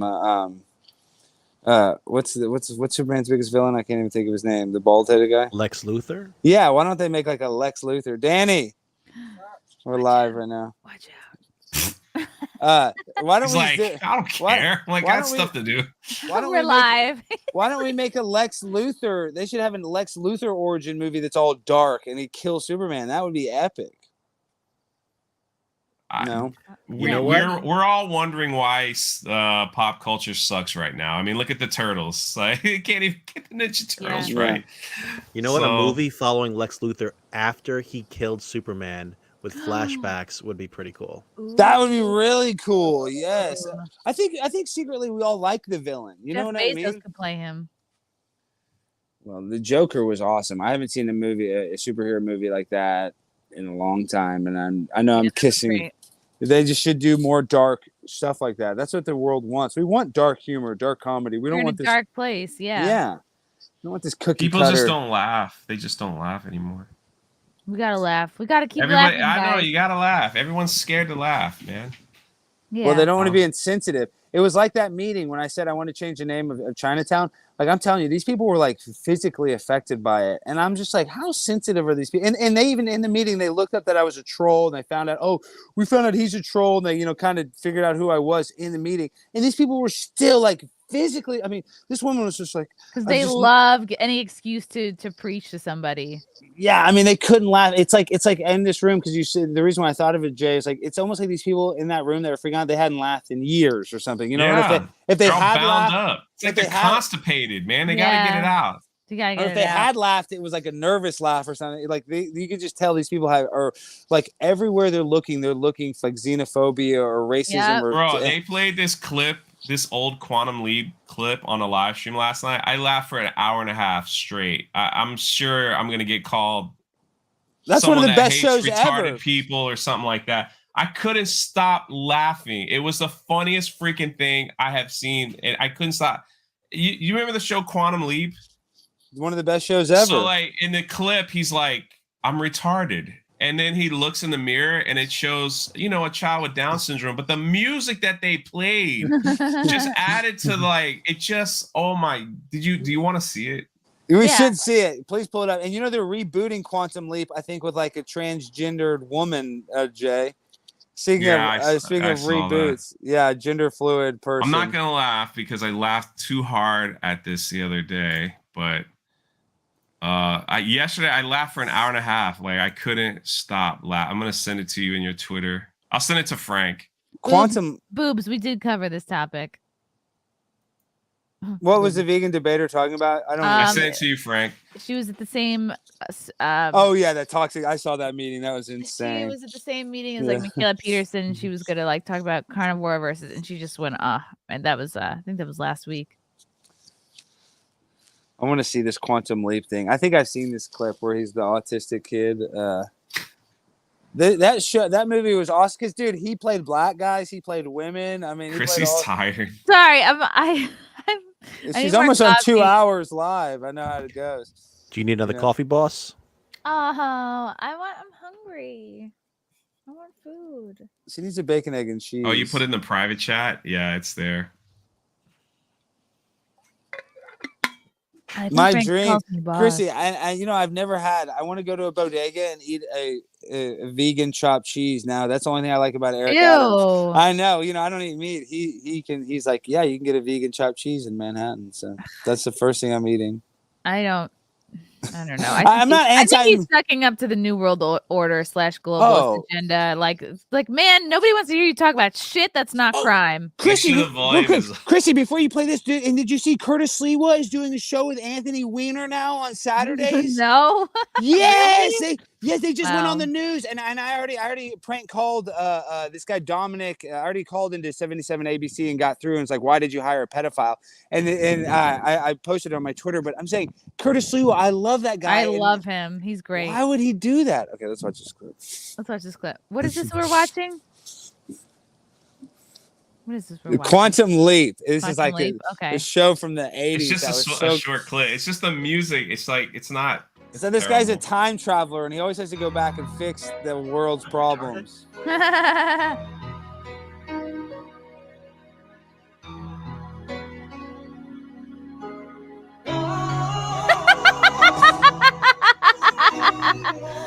Oh my god!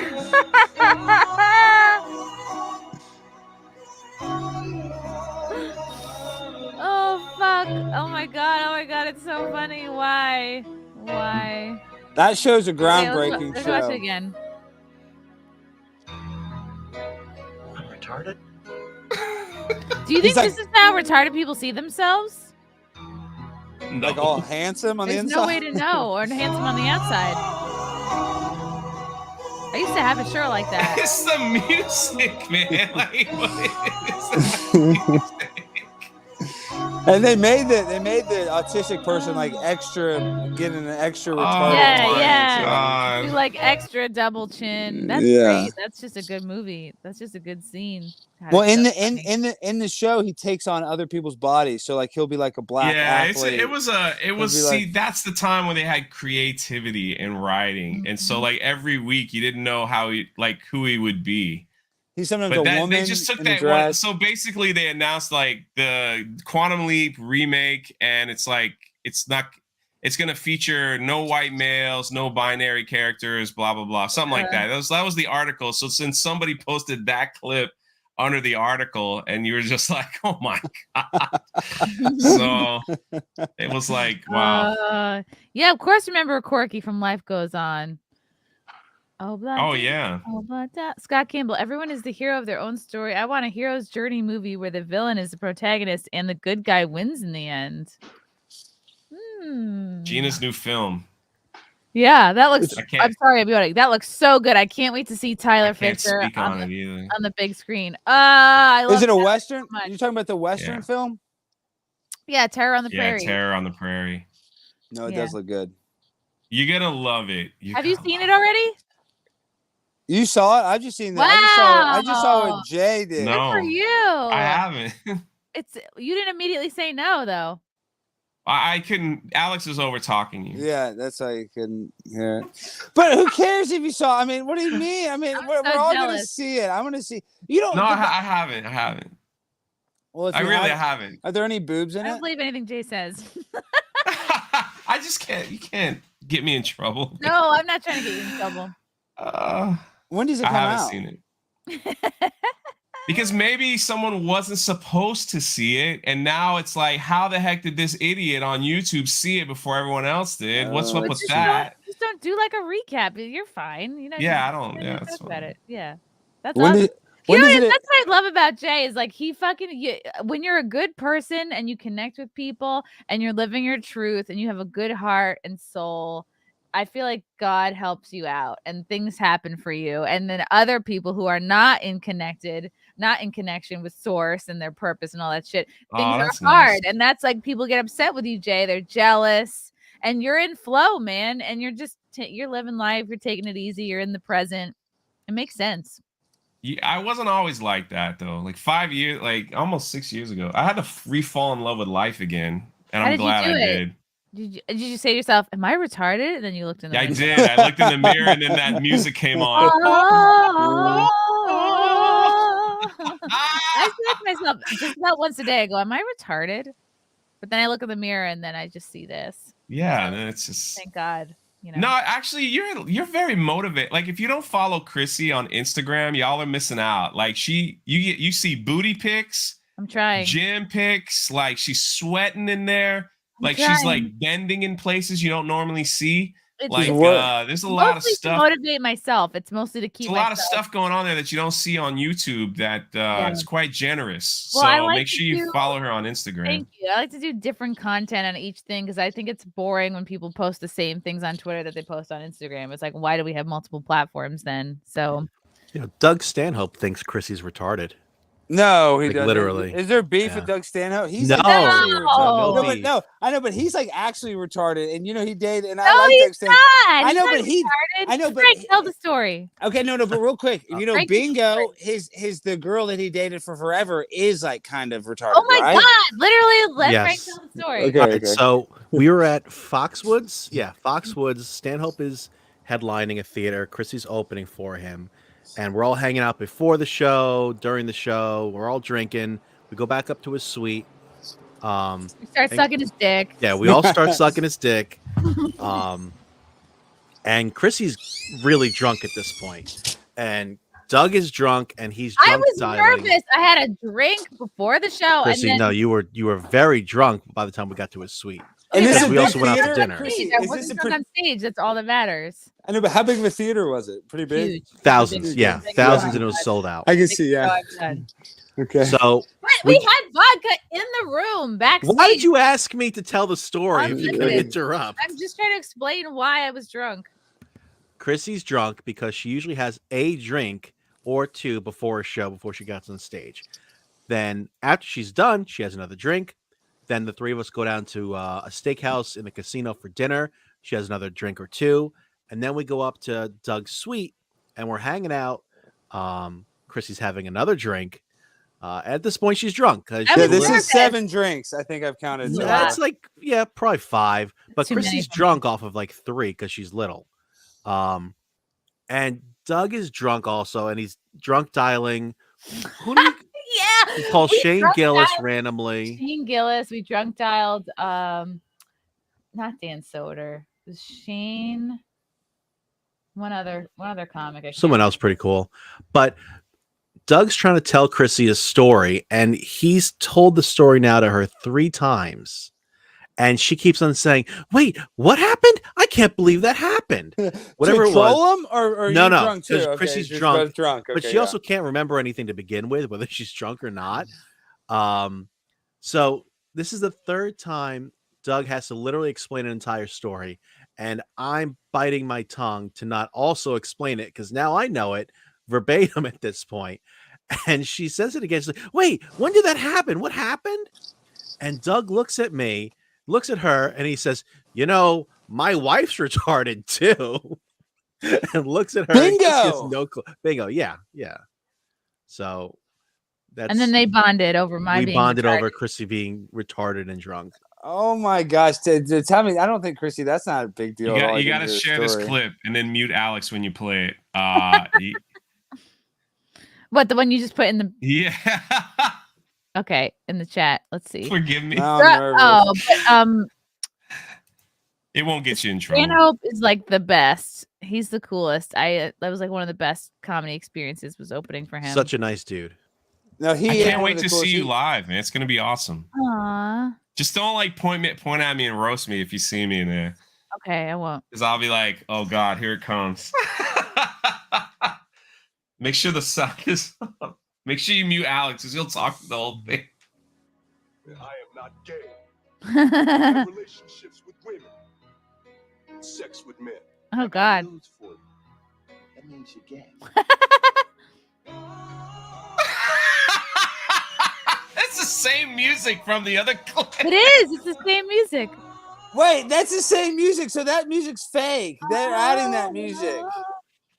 It's so great. Wait, play that clip again, though, Chrissie. What did you say? Again. I date women, but have sex with men. I am not gay. I have relationships with women. Sex with men. And I got news for you. That means you're gay. This music is good. What a great actor. And like that guy, he's just figuring out he's gay. Wow. Oh, that means I'm gay. I had sex with guys. That means I'm gay. That's from CSI, I think, right? That's from SVU. That was Law and Order SVU, starring Ice. Oh yeah. That's. Oh my God. So the guy had a sex crime. That's crazy. Do I need to turn off my autoplay on YouTube? I don't know how to do that. Well, I have to leave, Chris. It's 12 noon. I'm going to my lunch.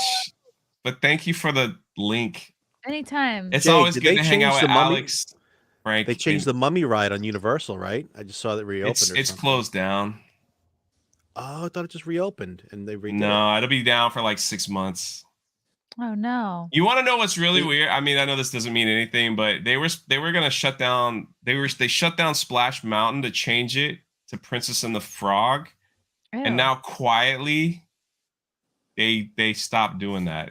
So is it true? Is it? And it's like they were doing it for woke points, saying like we need to change a classic, and then it was like now it's like, well, it's a lot of money to change it over. Let's just not mention it and move on. So I think so. Now it's still Splash Mountain, or it's just done. It's still Splash Mountain. So they shut it down, I guess to repaint the inside, and then it like opened up, and then people are like, you didn't change it. So it's like you wonder if we're like quietly winning, Oh, okay, right. Splash Mountain is like one of the best rides at Disney. Yeah, it's like actually enjoyable, and it's like what, 15 minutes long, 20 minutes long. It's a long ride. Everybody gets wet at the end. It's got a nice drop, and everybody laughs. So if you go to like Splash Mountain pics, like there's like a website where like all these women like constantly when they go down, they flash, for the camera. Wait. I'm about to look this up. There's like a whole website of like funny or adult Splash Mountain pics. Yeah, like Googling Splash Mountain pics. See, my computer is. I can restart it. This is cool. Like flash pics or something like that. There's like hundreds of them. And like it was like a thing for a long time for people to figure out a way to like how to get an outrageous picture when it goes down Splash Mountain. You see any? I see you smiling. Yeah, I see him. Wow. What can I show without getting a ding? Okay. No, you can't. Let's see. I be can careful. show. This one's blurred out. I think I can show this one. Look how great that is. Wow, that is a lot of fun. Those are my type of girls. What, blonde and dumb? No, just fun. Just that we need more girls like that. You can just tell those girls are probably not uptight. They're probably pretty laid back. No, there's actually people that go around, like there's women that go to rides to do that. Like, yeah, when a guy pulls his dick out on a ride, everyone wants to call the cops. How do you know about this site, Jay?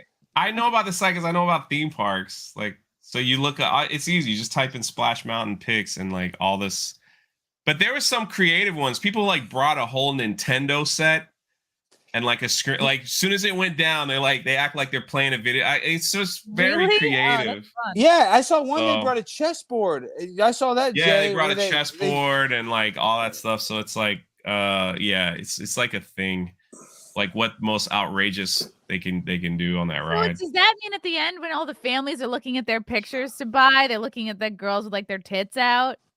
You can't see it now. Like the way they have it now is like you go there and then like you have your ticket and you can scan it at the front, then you see it. So if you don't want it like out there for the world to see, they won't show you. Freedom. Chrissy, freedom. Funny that my boobs are in the chat on a day that I'm wearing a V-neck and like not usually when that is like an underrated Twitter account. I don't know. They've gotten too big, too powerful, too fast. The parody account, I know. You're worried that they represent you, Chrissy. You're like, I'm afraid that's gonna reflect views that are not my own. Yeah, it's all good. Hey, I love you guys. Y'all have a great Wednesday. See you, Jay. Hope we'll talk soon. I'll definitely mess you about March. Let's have some fun. Let's do something fun if you have time. Yeah, I'll make time. If you have time, so like we'll figure it out. So Alex, always a pleasure. See you sooner than next later. time. Frank, love you, brother. Talk to you then. See you later. Bye.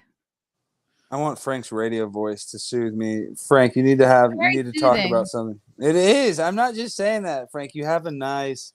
I don't know. When we first got together, we did a podcast together. We got a couple things I think you still want to talk about. Well, since Alex is here, Chrissy, I think you were feeling a little FOMO that you're missing out on your other Texas friends. I am. I feel immense FOMO. Keri Smith was just on You Are Here with your Yeah. friends Elijah and Sydney, and Alex, you were on that recently. All my friends are hanging out without. They're all hanging. Look at this. This is at Lila's house. They hosted Venti and Keri and her husband, and it's like, oh, they're all hanging out without me. Wow. Fun friend photos. I'm so jelly. Look at Brittany. Look at them partying there. They're so cute. They're so cute. But I'm obsessed. I love that everyone's crushing it and getting on these shows, especially you too, Alex. I'm happy you're making the rounds. And you kind of do make more sense for a show like The News and Why, because you have a good amount of knowledge about what's going on.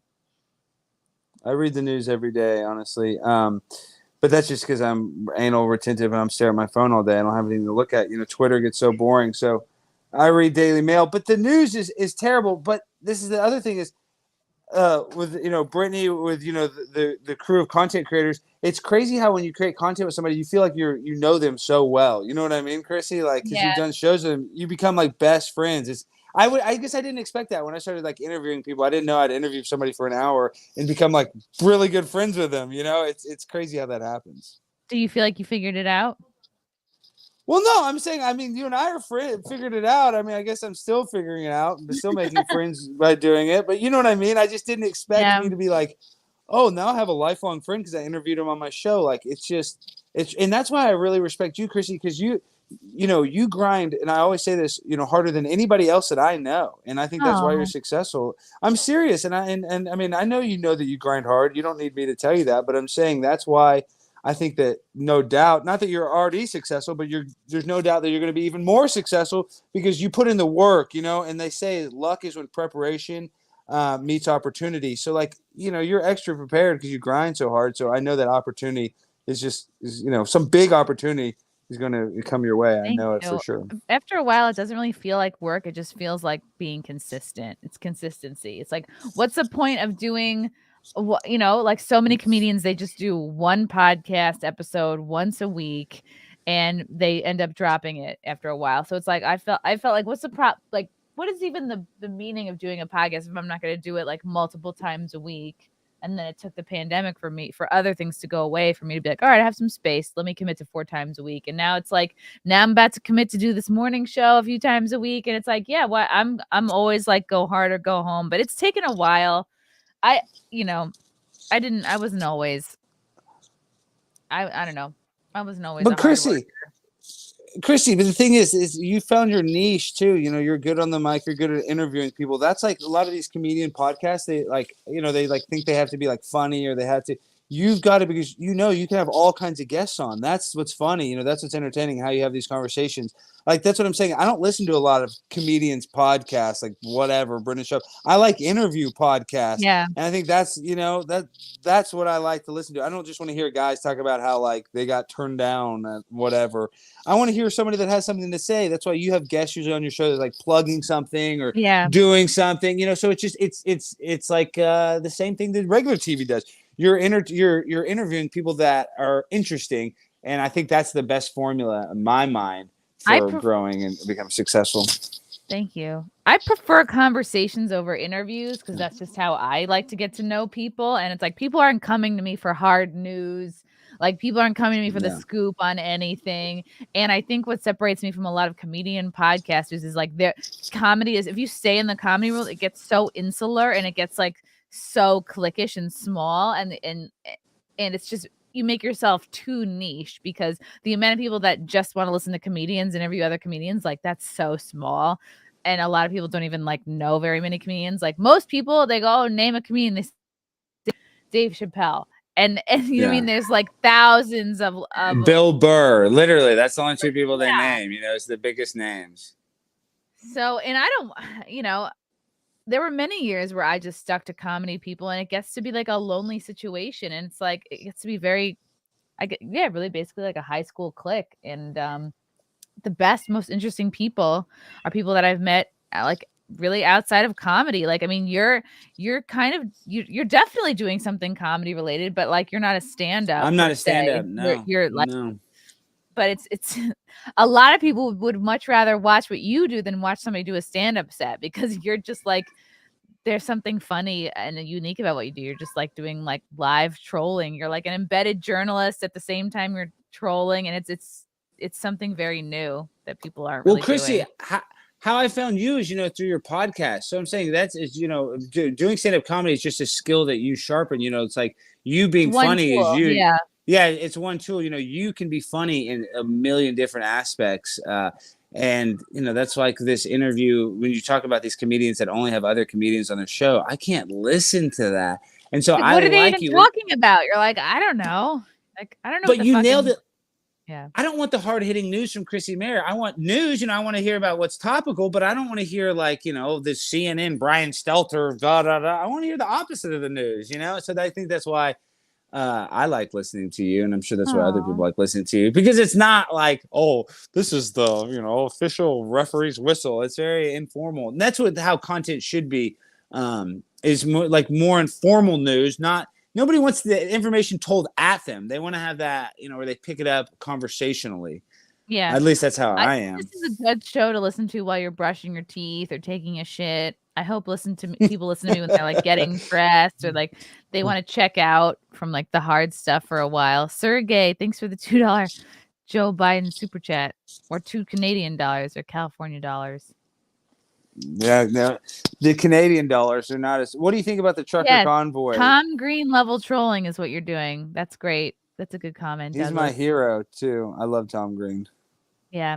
What do I think about it? It's very exciting. I hope they don't pull out. I really hope they stay going hard. I hope they are not intimidated by these idle threats come from the Canadian government that their fucking banks accounts are going to be frozen or their insurance is going to be revoked. I hope that the tow truck drivers continue to not comply.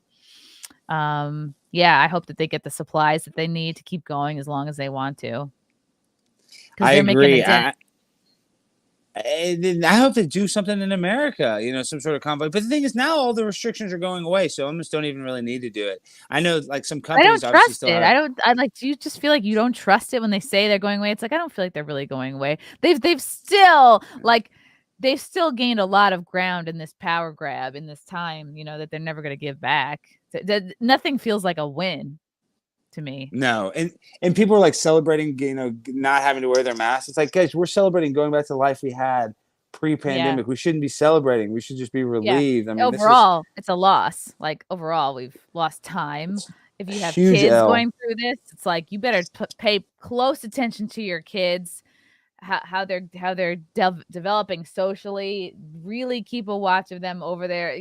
CRT aside, kids have lost a lot of learning time during the last 2 years. And but Chrissy, that's a big psyop too. You know, like CRT, they've kind of already had CRT when we were in school a little bit. I mean, I guess we're a little bit older now. The curriculum's changed, but I'm saying it's like that's kind of a psyop to rile up conservative people. Like they're teaching some sort of, and I'm sure they probably do teach some sort of stuff that's, I guess you could consider like maybe incorrect in the history. But I remember our history books, they had like white people dressed as Egyptians. You remember that famous meme where it's like a white guy that looks like an Egyptian? You don't know what I'm talking? Wow. Okay, I'll send you after it. But it's like it's talking about how the convoy is going to start at the end of this month in California and go to DC.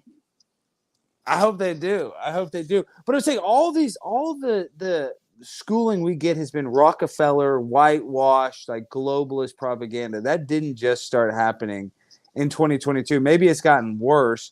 But I think the job of our kids it's the parents' job to protect them, because the world is going to just attack children. I think they're, like you said, like they are the ones that they're the biggest victims of this whole entire 2-year pandemic.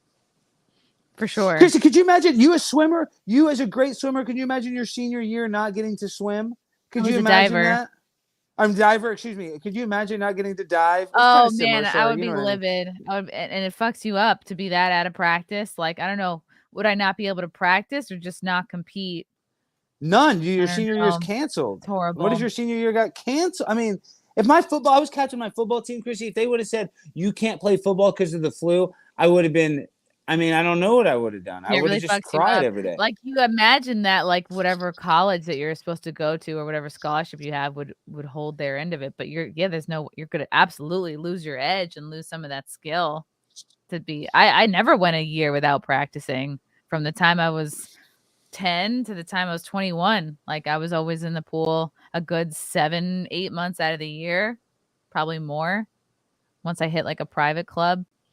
So tell me this too, as a diver, do you think women have an advantage? Do women have an advantage in diving?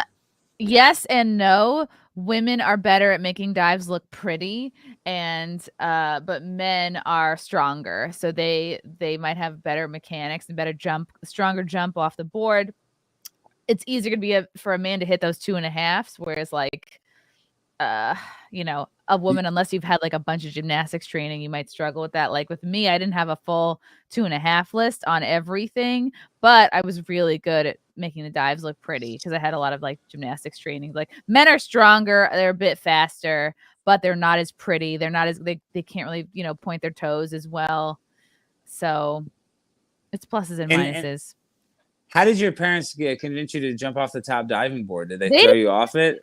They couldn't have been less involved. Like, they would drive me to practice. They were definitely not like pool moms. Like, my dad would like drive me to practice when I would like briefly. We use like the Johns Hopkins pool, the college pool there.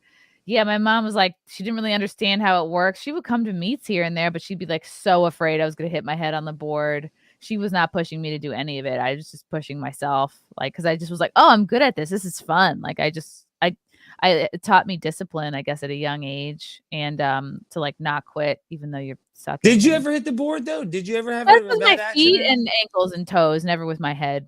Like, I used to, when I had long hair, when I started, I had long hair, and I would feel my hair hit the board, and I was like, I don't want to feel that anymore. So that's why a lot of female divers have very short hair, because when you're flipping inwards towards the board, you don't want to feel your ponytail hitting the board because that psychs you out. So I know. Could you imagine? And you're jumping with all your might, flipping backwards with as much force as possible. So that's vulnerable. Sometimes it's a good thing. Like, sometimes when you hit your toes on the board, it freaks you out. But you're like, oh, okay, because you are supposed to be close to the board. Like, you're supposed to pull your dives in, like, where? So it looks better. Yeah, like you're supposed to pull them in around like here. If you're too far out from the board, you're going to lose points. It's not going to look as good. It means you don't have command over your shit. Row House, Biden's State of the Union is March 1st. Chrissy, I think the convoy is set to protest then. Imagine Biden's response. He doesn't even know where he is. He doesn't. He said, let's go Brandon to himself. He's not even running the country. I mean, he doesn't. No way. What were you going to say before? No, I was saying the diving though. I didn't realize. So with points, it matters how hard you jump off the board at the beginning. You Not talked really about so that. hard. Like part of it is like the mechanics of so much of it is physics. Like that's why the approach on the board is so important. Like the steps you take before you go into a hurdle and jump. It's like you have to measure, and also where the fulcrum is very important. Has to do with like That's your really weight, important with the fulcrum. jump. Is it different? So Is whether the it's board more, different? but yeah, you can make it more or less bouncy. Like sometimes people like a stiffer board. It just depends like on how you jump and your how you weight on the board. Like not just your weight, like your pounds, but how you actually weight. You know, getting into your hurdle and jumping. Oh, wait, we have diving moments here? Whose diving moments are these? Are these mine? No, my shit is not really on YouTube. Oh, I could play these, sure. Let's pull this up. This might be fun. You know, maybe I'll have to get that diving video from my Chrissie, we friend. would love to see your diving video. You have to get But that's the thing is like when I was doing it in college, it was before people really people had cell phones, but people weren't like recording themselves with their phones. Same. All my high school football tapes on VHS. I have one down. I actually am gonna mail it in. I need to have it digitized so I can show people so they can know the legend of Alex Stein. 50 funniest diving The moments. Philippine diving team was formed at the last minute, and this That's is funny a because he looks hilarious naked. result. Should I just turn off the commentary on this? Yeah. This is the guy that. Yeah, we don't need commentary. I don't need commentary. I can comment on what's happening here. Yeah, I mean, everybody smacks at one point or another. Oh, terrible everything. He is just whipping himself off the board. Obviously, this is a meet. You have to go for it. But a lot of times, this is the Olympics, Chrissie. I think this is the Olympics. Boy. See, this is probably some of these countries that are shitty at diving, and they're like, well, we just gotta throw some people in. This is okay. He's leaning way too forward off the board at the start, so that's why he's drifting way far out. Like, do you see the board coming up like that? That's a rookie move. That tells you this person is like really chucking shit off just to be in the Olympics, basically. Like the board should never come that high up off the platform like that. So this is a platform. This is 10-meter platform. This guy looks like so 10 meters. So that's 30 feet. In the air. What is he? He's just okay. He's a clown diver. All right. This was like a big part of what we did like over the summer. Like I almost went to college at Rider University in Jersey because they were part of like the Six Flags clown diving team during the summer. Like all the college divers would be like in the diving show. So that's cool. I was like, I was very close to doing that because I'm like, that seemed like fun for me. But yeah, like it's fun. Like, and when you enter the water into like a pike, you close up. It's like you're kind of protecting yourself from like that smack. When you mean close up, you put your hands and your feet together, kind of. Yeah. Like if you can go into a pike or kind of like, so if you hit the water flat, it's more surface area. You're gonna bruise. It's gonna hurt more. But if you enter like this, you break the surface tension of the water with your hands and feet before your whole body, really, and then you create like a little hole for yourself to go into. Oh, see, like this. There's a place called Possum Kingdom where you jump off the cliffs, and I thought you're supposed to keep your. But Chrissie, I thought you're supposed to keep your feet like kind of straight. I thought that breaks the water, so that's bad to do that when you're jumping off. You want to point. Clown diving and regular diving are like two very different things. There's like ways to hit the water that it doesn't hurt, and then there's obviously ways that you want to hit the water to look pretty. Okay, that's obviously a shitty old dry backyard board. As is this. This is very old. A lot of people don't keep them up. Okay, that's a basic clown dive move. Is like bouncing on your ass. Oh, I didn't like that. I've seen that happen so many times. Yeah. All right. You've seen that happen where they hit the board and hit the side of the pool, fall up Chrissie? the side. Yeah, that's why a lot of times, like when I was that made my stomach hurt. When I was a lifeguard and you see kids getting scared on the 3-meter board, so it's like typically 1 and 3 meter. And when I would lifeguard the dive tank, you see somebody scared, and I'd be like, you have to wait because someone like a scared little kid, like they walk to the end, or they don't even let themselves walk to the end, and they think they're trying to walk back, and you could very easily like fall to the side. So like if somebody else was lifeguarding at the dive tank and they call a lifeguard like doot doot doot, which means like come and help, I would go up there instead of having the kid turn around and walk back, because I'm like, I just was like, don't be a pussy. I would sort of trick the kids and be like, let's just walk to the end of the board and we'll walk back just so you can practice. You'll be less scared next time. And then once I get the kid all the way out at the end of the board, I'm like, you might as well jump. I'm like, you're right here. It's easier to jump than it is to turn around and walk back. And like 9 times out of 10, the kid would end up jumping and loving it, and this is the 3 meter. This is a Yeah. 3 meter board, so it's 6 Yeah. feet. So I mean, or 9. What is that? 9 feet. Yeah, it's Yeah. like not 9 Yeah, or that is so. 9 feet. Yeah. But it's like I also would do that so they wouldn't turn around and like fall off the side and like crack their head on the fucking pool. Oh, look at the dog. You count for him, Aaliyah. But I remember like learning how to, God. learning how to dive on the high dive. That was like scary at first. Diving in the pool, Chrissy, that was my favorite memories as a kid. Oh, I is the know. pool. Just seeing these pools, it like makes me so happy. Yeah. Oh God, that's a crusty like board off a boat. Again, these are old. They don't keep them up. They don't get them checked. They're not like fixing a lot of these old backyard boards. This looks like Is 10 meters the highest that you can jump? Yes, yeah, that's the highest like competition board. All right, well, this is obviously a swim meet. Boop. Oh, that wasn't that bad. They classic. just kind of. Yeah, at least you can see when someone's like trying to have good form, and they just need some coaching. Oh, this kid's got you. What was it like diving in college? Did you party hard, or were you kind of clean and sober? I think. I knew that was gonna happen. I knew that was gonna happen. I'm gonna rewind this back and explain why this happens. Okay. All right, that kid's just a fucking spaz. That's me. See this kid, and I can tell. I'm like, this guy he can jump. He's like a ballsy kid, but he lacks form, and you can tell he's like not that strong, but he's gonna wing it. So look, see, I wish I could slow-mo this. He there's so much wrong already. His arms are bent. He's leaning. But you can't. forward. You can't click the little button. You can make it go 25%. Click the settings thing. Click that. Click settings. Now go to playback speed, and then go to like 0.25. Let's see. Okay. Let's see. That might be too slow. Let's see. Yeah, it's maybe, I don't know. okay. Yeah, so it's after this little kid. He just slipped right away. He's excited. It's summer. Ooh. Just like I gotta get. When you're little, it doesn't hurt as much. No, it doesn't. You bounce back a little more.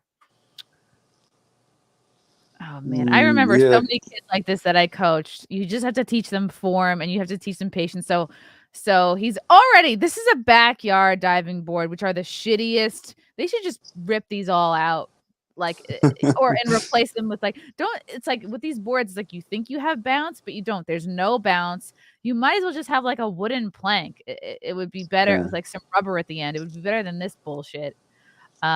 He's already okay. He's winging, just bad form overall. You can already see one of his feet is starting to slip back here out of form. So he's already taking off from uneven ground. See his arms. He's gonna whip his head back. The whole point, like that's what people are scared of diving, is like it's all fucking body mechanics and physics and shit. Like your arms have to be first always. When people start whipping their head back first, there's nothing propelling your body back. With your arms, that's what brings your body back. If you whip your head back, you're stopping this motion, the motion of your arms, and that's why it draws you close to the board. And that's exactly what this kid is doing. He's holding his fucking nose. Biggest like rookie mistake. Like, don't even come on. What is he? 15 years old? You should be holding your damn nose. And there's a little girl swimming behind him. This is all just such a mess already. He's in no position. It's like if you're actually a lot of people wing these backflips, and it's like. But he really didn't use his arms at all. He's using his arms to plug his nose instead of like trying to get his body away from the board. So of course he's whipping back around, and he's gonna hit his head on the board. Oh, that's just his head. Like, luckily that's his forehead. I mean, that's gonna probably bleed a lot because any kind of head wound is gonna bleed a lot. It'll scare the shit out of him. Maybe he'll think about it more for next time, but. I don't know. If he would have used that second arm, he probably, instead of holding his nose, he probably would have gone around. These people don't have any coaching. They don't know what the fuck they're doing. But but you didn't answer my question. Did you drink much in college, or were you focused on diving? I did, but I mean, it was Division I, so I couldn't like party all the time. I definitely still. I mean, like swim team, we drank like fishes for sure. Yeah, like fish. everybody in college does. That's Yeah, not a lot weird. of beer, and also it's like you're trying to assimilate socially. I was like trying to meet boys. You're like trying to like be cute. I probably would have been better if I drank a little bit less, but I still like broke a bunch of records my freshman year. Yeah. And then I think I was probably my best freshman year, and then I think I leveled off because Fairfield wasn't the best school for diving. Had I gone to, I don't know, like an Indiana or like a Brown, I thought about going to Brown, but I was like, oh, I'm not like smart enough. But they were like, I was getting recruited, and I just psyched myself out. I probably should have pursued it, but yeah, but you would have liked Brown too. But let's say they only give you a partial scholarship or something like that. Brown is like $100,000 a year, literally like $70,000 a year, probably. So I mean, I partied some. I don't know. I'm pretty hard on myself. Like I think about what I could have accomplished if I went to a better diving school. But I was like a big fish in a small pond was basically the deal. But I did party some, but not as much. If I didn't have somewhere to be for hours every day. Oh God. Anytime I see somebody wearing a swim cap on a diving board, I'm like, just get the hell out of here. Like you're obviously a swimmer, or you're like just like, I don't know, very inexperienced. Like, that's the poser. If they have the swimming cap on, yes, that's the biggest loser move. Oh God. That's like some sort of country club politics stuff right there. If they have a swimming cap on the diving board, loser L7. It's a major loser move to me. What is he doing? See, he's not using his arms at all. Oh. I'm so annoyed. I don't even get like gasping. I get annoyed because I'm like, this all could be avoided with some coaching. Look at him. Look at where his arms are. He's, at this point, his arms should be up by his ears already. You get all of your motion and your propulsion back from the board from your arms. I'm already pissed at this dumb kid. Now I know how to backflip. I'm about to go backflip. His arms should already be up by his ears, which means he's throwing his head back. And what does that do? It just moves your body closer to the board instead of moving back. He's not even that. He looks like he's like not even on the edge of the board either. Like he's kind of like. So annoyed. Look at this. This is awful. What does he think is going to happen? What a fucking idiot. And like, okay, obviously he's hitting probably the back of his shoulders. This will scare the shit out of him. It's probably not going to hurt him too bad. I mean, yeah, and now his weight is coming down like maybe a little bit on his, I mean, you could be very close to like a fucking spinal cord injury, but that's the thing is like, they're not careful. Yeah, it's probably mostly the shoulders taking the weight of this. It looks horrible, but he's probably okay because he's a young kid. Hitting the board, you're like, oh shit, like what just happened? And you have shock, and this guy's, oh God. Did you ever see anybody have a concussion or anything because they hit the water too hard? Or? Yes. Empire State Games. I was in high school, which is like basically kind of, it's all New York. And I forget what pool I was at, maybe somewhere in Buffalo, somewhere upstate. And I was supposed to do an inward 1.5. And the guy before me, it was like a mixed, I guess it was like a mixed event. Yeah, there was an older guy. He went up right before me. We're doing the same dive. He did inward 1.5. He hits his head on the board. And again, any head injury is going to bleed a lot. He gets up out of the water. He's bleeding all over the white pool deck. There's blood in the pool. There's blood everywhere. And this is at a meet where like there's people. Yeah, like the meet. This is like the most important meet of like high school. And I have to go next. And I'm like, oh, great. I'm like, they're like pushing the blood off the deck. They literally get the hose out. They're pushing it into the drain. And I just have to be like, pretend I didn't see. I'm like looking up. I'm like, is there blood on the diving board? Like, do I gotta like? And then so they wait a few minutes. They push the blood off. And then I went and I fucking nailed it. Did you do well? Yeah, you do good. Okay, good. That helped you. Hell yeah, it helped me. I'm like, there's blood in the water. I'm like a shark. I like to compete. I don't know if this is fun to keep watching this for you, but no, it's just kind of funny here. But I feel like it's a lot of these bad boards, and now all these things is because see that kind of looks fun. Yeah, arm stands are so fun. Yeah, that looks fun going off the thing like that. But ooh, yeah, it is fun. That's what we did in camp. Oh, see, she's going to the side. What is she doing? She just slid. She slid. Okay, yeah. Idiot. Are there any other good ones coming?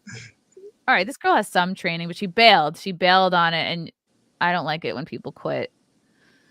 You got to fully commit when you get scared. And this is something I did not have access to when I was a kid. So this is like some of the more high-tech facilities, and probably most of them at this point have this now, they're making bubbles. So there's like a little motor or something at the bottom of the pool here where they're creating all these bubbles. So you're breaking the surface tension of the water, which makes it so this is perfect for when you're trying out a new dive. So you don't smack as hard. So you're not as scared to attempt to dive because like sometimes you get in your head, like, oh, I don't want to get hurt. I don't want to like belly flop. The or back bubbles help flop. that So much, the though, bubbles, Chrissy? the bubbles, yeah, they break the surface tension of the water, so you don't. If you smack, you don't hit as hard. Which we didn't have this when I like my fucking pool didn't have this in college, so I'm a little bit like jealous and like, see, look, he lands. That probably didn't, Feel hurt. great. It probably didn't feel great, but like the bubbles definitely help. So this is a 10-meter platform. He doesn't know what the fuck that he's doing. I like you had the balls to dive off it, though. It's exactly how my college pool looked. Like, it's very old. These are not new boards. Like, nothing is really shiny. They're not really cleaning anything. This looks like he just whipped it around. Again, he didn't really use his arms. This is like most diving is people are not really using their arms properly. So, like, how many events would you dive? Like, would you just be like 10-meter, or did you get to jump on multiple boards? We didn't. So, like, in the East Coast, platforms are not as popular. You're really just limited to like 1 and 3 meter platform because we don't have like year-round outdoor diving the way they do in California, Florida, Texas. Yeah. Oh wow, that's wild. That's fun.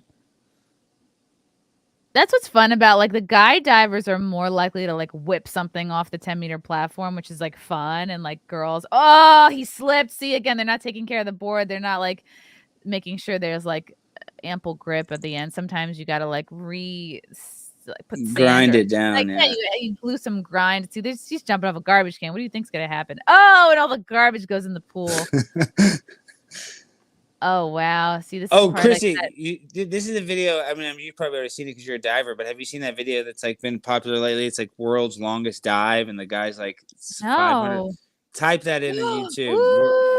Yeah, he just came out too soon. Wow. Oh man. World's tallest dive. It is the creepiest looking thing. I don't know how this guy climbed on this platform. She bailed. She bailed on that. Oh man. Tampons. They give her yeast infections for 15 years. You guys really know me.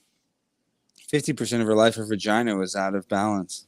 Skateboarding off the board. That's great. I love shit like this. No, this is it. This is all the way around because these guys are at the beginning. Oh, okay. Oh, just horrible for him all the way around. Like I feel like that kid's been he's probably been diving for like maybe a year. I don't know. Maybe just bad coaching in whatever country he comes from. This is so bad. Search world's tallest diver, Chrissy. I want to see your opinion on that. On this guy. Oh, everything about this is bad. All right, Frank sent me a link. Private chat. I don't know. Do people find this interesting? I'm talking about diving. Well, we can talk about anything. Wait, it's you. Is this you? No. This is not you? Well, I don't know what Frank sent you. I have too many tabs open. I can't even see straight. Okay, hold on. I don't know what he sent you. The world's tallest dive is this guy. He climbs this platform that I'm like, I wouldn't even climb this thing. Yeah, this. Look at this. When was this? The 70s? Probably like 80s or something. Look at that platform, Chrissy. Oh man! To attempt a successful dive from 172 feet. Whoa! I hope that dive tank is deep enough. The others will feel not only the pressure of the height, but the he's definitely got a halfie right now. You think he's excited? Holy shit! All right, so he's doing this. Oh, there's the bubbles. There's the bubbles. Like you talking about. See, yeah, they're hooking him up. But you know what? You also for this, you also have to do the bubbles because with this high up, you can't tell like really like it's green and then the grass is green, and if there's nothing going on the surface of the water, you won't be able to see where the water is, and you won't know when it's coming up. So partially, this is to help him see where the water is. Wow, I can't believe you got that much time in the air to really notice that. Oh, what is he gonna do? What is he gonna do? You can't do a straight dive. You got to do at least maybe a 2.5. I can't believe he climbed that thing. I mean, I just can't believe in a Speedo. Look, it's wiggly. feel like how shaking. wicked it is. What's your feeling? Are you gonna do it, or are you gonna walk down? Oh no, I'm gonna do it. No doubt, huh? No doubt. Could he just jump Rick, off? You look beautiful on your You know what it is? 130 I don't foot think he's dive. gonna enter this dive head first. I think he's gotta land this on his feet because it's just the speed and the force with which he's gonna hit the water. It's like you can't do this even if you're locked out. Like this is like you enter the water like this because this breaks the surface of the water. That'd be too much pressure. He's got to land this on his feet. He's probably going to do a couple flips and twists onto his feet. Jesus Christ. Well, Chrissie, and real quick, pause it. Why do people die when they jump off like a big not building, like a big bridge in water? Because like, why don't they live? You know what I mean? Like when they jump off the. Die? Yeah, I mean, I know they can drown, but I'm saying just like when they say the impact hits you, is it because it hits their neck or something? Like, how? I don't know of anyone who's died hitting the water. Maybe they fall out of a plane or something. I don't know, but I feel like the people that commit suicide, they jump off of the Golden Gate Bridge or whatever. Yeah, and people commit suicide by jumping off of bridges and hitting the water, but I think it's usually it's a combination of landing on their necks, their backs, their stomachs, and also the shock because none of those rivers that they're jumping into are warm. They're usually freezing, like 40 degrees at the, on average. Maybe it's like you eventually die. Maybe you don't die right away. You drown or whatever, yeah. All right, let's get to the action. Enough with this bullshit. He's leaning. Okay, pike position. Oh, okay. He's doing exactly. Yeah. This is the easiest way to do this. He's basically like you're timing this out, and the way he's doing this, he can see everything in front of him. Like, good thing he's not trying to be a hero. He's not trying to do multiple flips. This is the same shit I would do off like 10 meter. You're basically straight for most of the time, so you can see everything around you. He doesn't even jump. He's not even like he's not trying to be a hero. He's just literally falling off the end of the platform. Pike position. He gets his body straight. He opens up right away. When you open up like that, it's like you have the most control over where you are in the air, and you also stop yourself from spinning. And now he spots probably the land back there. He sees the horizon again, and now he sees the water. He keeps his eyes on the water for the rest of this time. He has the most control, and then all he has to do is pull his feet around right at the end. He really punched through. You're landing on your feet. Yeah, you're gonna feel it sting a little, but like he played it smart. And these people don't know what the fuck he's doing. Like, they don't know he kind of took the easy way out. Yeah, but he jumped. He didn't. Him climbing up that thing though is still. Oh, I bet the scariest part was climbing up. Yeah, for sure. Yeah, now he's out of it already. Now it's just all look at the water spot. Yeah. This fucking commentator doesn't know what the fuck he's talking about. The wonderful world of sports. Yeah. Wow, we really went on quite a tangent. Well, sometimes we got to talk about diving. Sometimes that's what we got to do. It feels good. It really scratches a deep itch for me. Scratch pad. Canadian convoy has inspired convoys all over the world, and governments are responding with the same language, like they're all in sync. Well, yeah, we saw that during the pandemic. Certain areas were gonna go where it had been decided, I think, in advance that we're gonna go more strict. They're all gonna get away with as much as they can get away with, and certain shit they didn't try in certain countries, and there's certain countries you don't hear about at all because they had no vaccine rollout, or retreated it pretty quickly. Nigeria has the lowest rate of COVID in the world, and we can't talk about what medicines they take, that are prescribed to them. But it's just weird. These third world countries, why didn't they have bad outbreaks? It's weird. Probably because it is interesting. Alex, are you the guy who wore the mask in Walmart? So my first viral video, I don't know if you saw, Chrissie, this is like at the beginning of the pandemic. I have the mask right here.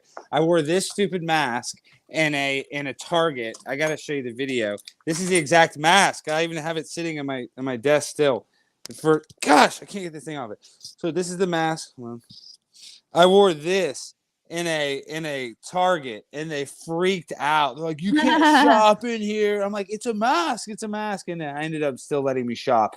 And this is how pathetic. I'm not that he's pathetic, but saying this is like how pathetic we were in the pandemic. Because like people thought that was like I was like a hero. They're like, "Oh my gosh, you defied the mask order by wearing." Like that's how sad the kind of society is, guys. It's like, I'm not a hero at all. It's like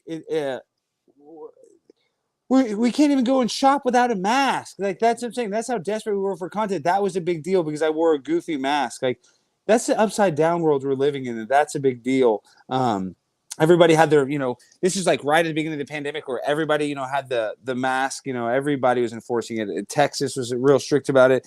People were like, oh, that's so good. You wore that. But I mean, this is hack. This is stupid. This is like the dumbest thing ever. And people were like, loved it. And I'm not getting mad at people for loving it. I'm just saying we're so desperate for, like, I guess, a counterculture or somebody going against the mainstream agenda that, like, people like loved it. As a matter of fact, a bunch of people started wearing, all kinds of masks like this, sending me messages like, oh, I shopped at my grocery store with a superhero mask.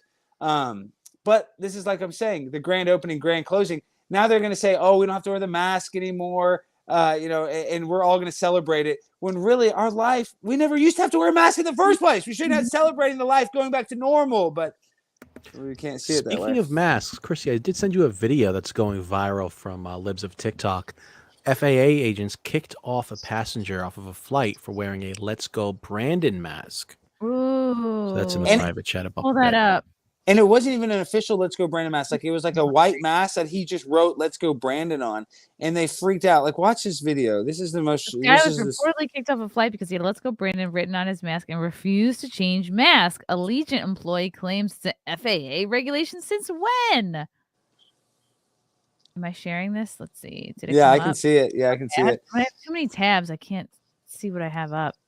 But it's just so ridiculous. This woman kicks him off the flight. Is that the comment that you've written on there? What? Did he write it?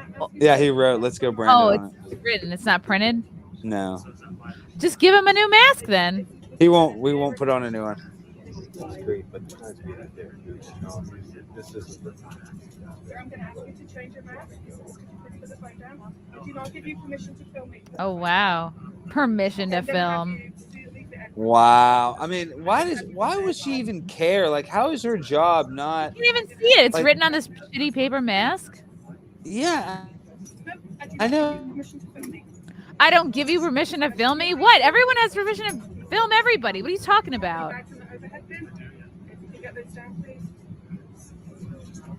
Sir, did you get your bag on? What a bitch. If you could please just get your bag down. I do not give you permission to film me. Please turn your camera off. I don't think she's allowed to do that. He can film himself. Okay. Get your bag, please. I'm gonna ask you to get your bag. Thank God this other person was filming it.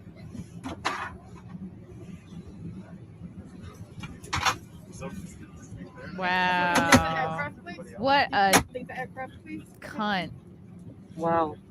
Oh, you don't have permission to film me. Meanwhile, this other guy got you, biatch. You were being filmed the whole time anyway. Wow. This is, I don't know if this is policy so much as this particular woman is on a power trip and, I don't know, needs to orgasm. Like, sometimes you just don't know. Her husband clearly cheated on her the night before. She caught him. She needs to establish control again over somebody else. Damn. She needed a spa day and maybe a vibrator, not to just throw this guy off a plane. But you know what? We can't, even though we have the answers to the problems, we can't always, people won't always know. I'm so hungry. Okay, wait, let me make sure I got this last Alex is back here. If you want to, if you're going to leave, let's. Thank you for commentator at next Summer Olympics. Yeah, Alex, please let the people know where you can find you, what's coming up, what city council meetings are you going to grace with your presence? I can't hear you guys. For some reason, something's wrong with my audio. Uh-oh. God. Man, let me open up StreamYard. Oh, now I think I can hear you. Let me open it up. If I can barely hear you. If I open it up, can you hear me? Yeah, we hear you. Okay, I can hear you now. I can hear you, Frank. Okay, cool. It's something to do with my computer. I swear, my cat urinated on this computer. Something's wrong with my computer. Seriously, like I can barely hear you, and my volume's on full blast. I don't know what is going on. What'd you say? Plug I yourself. Can hear you. I'm having technical difficulties. I think Alex has an interview this afternoon with Keri Smith. I think. Yes, I got Keri Smith. As a matter of fact, I got to message her right now. And then what else? And then I have another interview tonight with a guy named Christian Watson. A guy, he's like a black gay conservative. So that'll be interesting, because I like black gay conservatives. They're like the ultra. The OG. Yeah. Well, I'm saying it's like the black white supremacist. How they said Larry Elder is a black white supremacist. You know what I mean? It kind of goes against the narrative where every black gay guy has to be a liberal. So I respect him for being conservative. A unicorn. Yeah. Sounds good, Alex. Where can people follow you? Listen, Chrissy, you can follow me on Twitter, Instagram, but guys, don't even worry about following me. What I want you to do, this is what I want you to do, is I want you to focus on following Chrissie Mayr, and I want you to support Chrissy, because Chrissy's always helped me out more than she's ever had to, and I really appreciate that, Chrissy. So if you guys support Chrissy, indirectly, you support me. So I appreciate that, all the people. And if you can't find me, then you're really not looking for me, because I'm like basically on every social media platform ever. Yeah. Chase is not going to follow you, dude. Okay, good, Chase. I get it. There's not much to follow. You're going to see you're going to see a person with arrested development, a bunch of social anxiety, or a social, not anxiety, but what is the word I'm talking about? Like a social pariah, basically. Alex offered me a reverse mortgage. I will. For all I need is a deed, and I'll give you $200 a month on your house till the day you die. That's kind of sad, though. All those reverse mortgage company commercials kind of makes you feel bad. All those elderly people they're taking advantage of. Oh wow. Oh, this one's a bummer. I wonder if Curvy Mary actually knows that. I don't know. All right, Alex, thank you so much for coming on. Shout out to Drunk 3PO, to Jay for jumping in. This was a wild and wacky Mayr in the morning. This is the wackiest Mayr in the morning, and my phone wasn't working. I'm happy that you let me come on. You got to let me come on again in the morning. I'll be even wackier. Yes, I'll be your wacky morning. We're man. getting a lot of complaints. No more Alex, but they want Fro. Okay. Yeah, okay, that's fine. I'll get Fro. And next time I'll be better set up. Hopefully my computer will be working better. Like I said, I can hear y'all, but still it's like running all weird. And this is why I think the cat peed on it. I was like messing with it. I just cut part of my green screen. And there's like cat urine on this. No. There's like a cat, and this is like where the computer. So I think, yeah, I'm freaking out. I'm having a panic attack about cat urine. But I love you, Frank. I love you even more, Chrissy. Thank you. Anytime I can come on, I will come on. So always send me a message. Like I said, it's a pleasure to come and talk to you anytime, Chrissy. I mean that. Love you, Alex. We got Reed Coverdale at 5, Gothics at 9 o'clock. See you guys then. Wait, you got Reed Coverdale today? This would be good. I'm gonna watch that at 5 o'clock. I'm gonna watch that. I'll probably be busy, but I'll watch it later. But that's awesome. Any questions for him? Text me or whatever. I will, but that's good. I'm saying I did a show with him, Tower Gang Pod. You hooked me up with it, so I'm saying it's just awesome. I like Reed. He's funny. He's kind of like, aloof. I don't know what it is about like Reed Coverdale, but he's got that funny vibe about him. I like him. Look at that dog. Reed, has Reed done yours, Alex? Well, no, but I definitely need to get him on my show. I would love to interview Reed. Yeah. But I'm saying the first time I met him, because like you read just his Twitter, he's kind of like, aggressive or whatever, but he's hilarious. I think y'all are going to have a good interview. So I'm going to watch that 100%. And so should you. If you're in the audience, go watch the Reed Coverdale, a Chrissie Mayr show, because I know that'll be a funny juxtaposition of personalities. It'll be good. Yeah. All right. Muffin says hi. Is Muffin the one that pooped in the bed and he blamed it on Frank? That's Waffles. I think it was Waffles. That was definitely Waffles. That was not Muffin's poop would be so big you would be able to tell. You could tell. She's backing her butt up into my face. I think slowly she's trying to. She's a good baby. She's a good girl. She's a good girl, Muffin. Muffin likes to lick your face until like nothing is left. There's nothing better than a dog's love. I know that's weird, and a cat's love, but I'm saying an ant. Suck. It was all pets. I'm just saying. Chrissy, I drive by homeless people every day. Sometimes I'll give them $1. Most of the time I don't. If I see a stray dog or cat, I will make a U-turn in any street, any highway. It's weird. Why I almost wish I was more empathetic to the homeless person. But at the same time, I realize they're hooked on fentanyl, and a dog isn't, a drug addict. Yeah. Last King of Norway. This is live, yo. Strange vaccine guy. What's up? That's me. I am the strange vaccine guy. I'm the Fauci ouchie king. And everybody, it is safe and effective. Everybody get it. It's the Yeah, I'm safest safe. and effective. Absolutely no reason to worry at all. No cause for concern. Oh, my fuzzy going. And the most accurate election we've ever had. The best election. Accurate. No reason to question anything. All right, guys. That was Mayr in the morning. We'll see you at 5 o'clock. Until next time. Muffin, you want to say bye? Bye. Bye.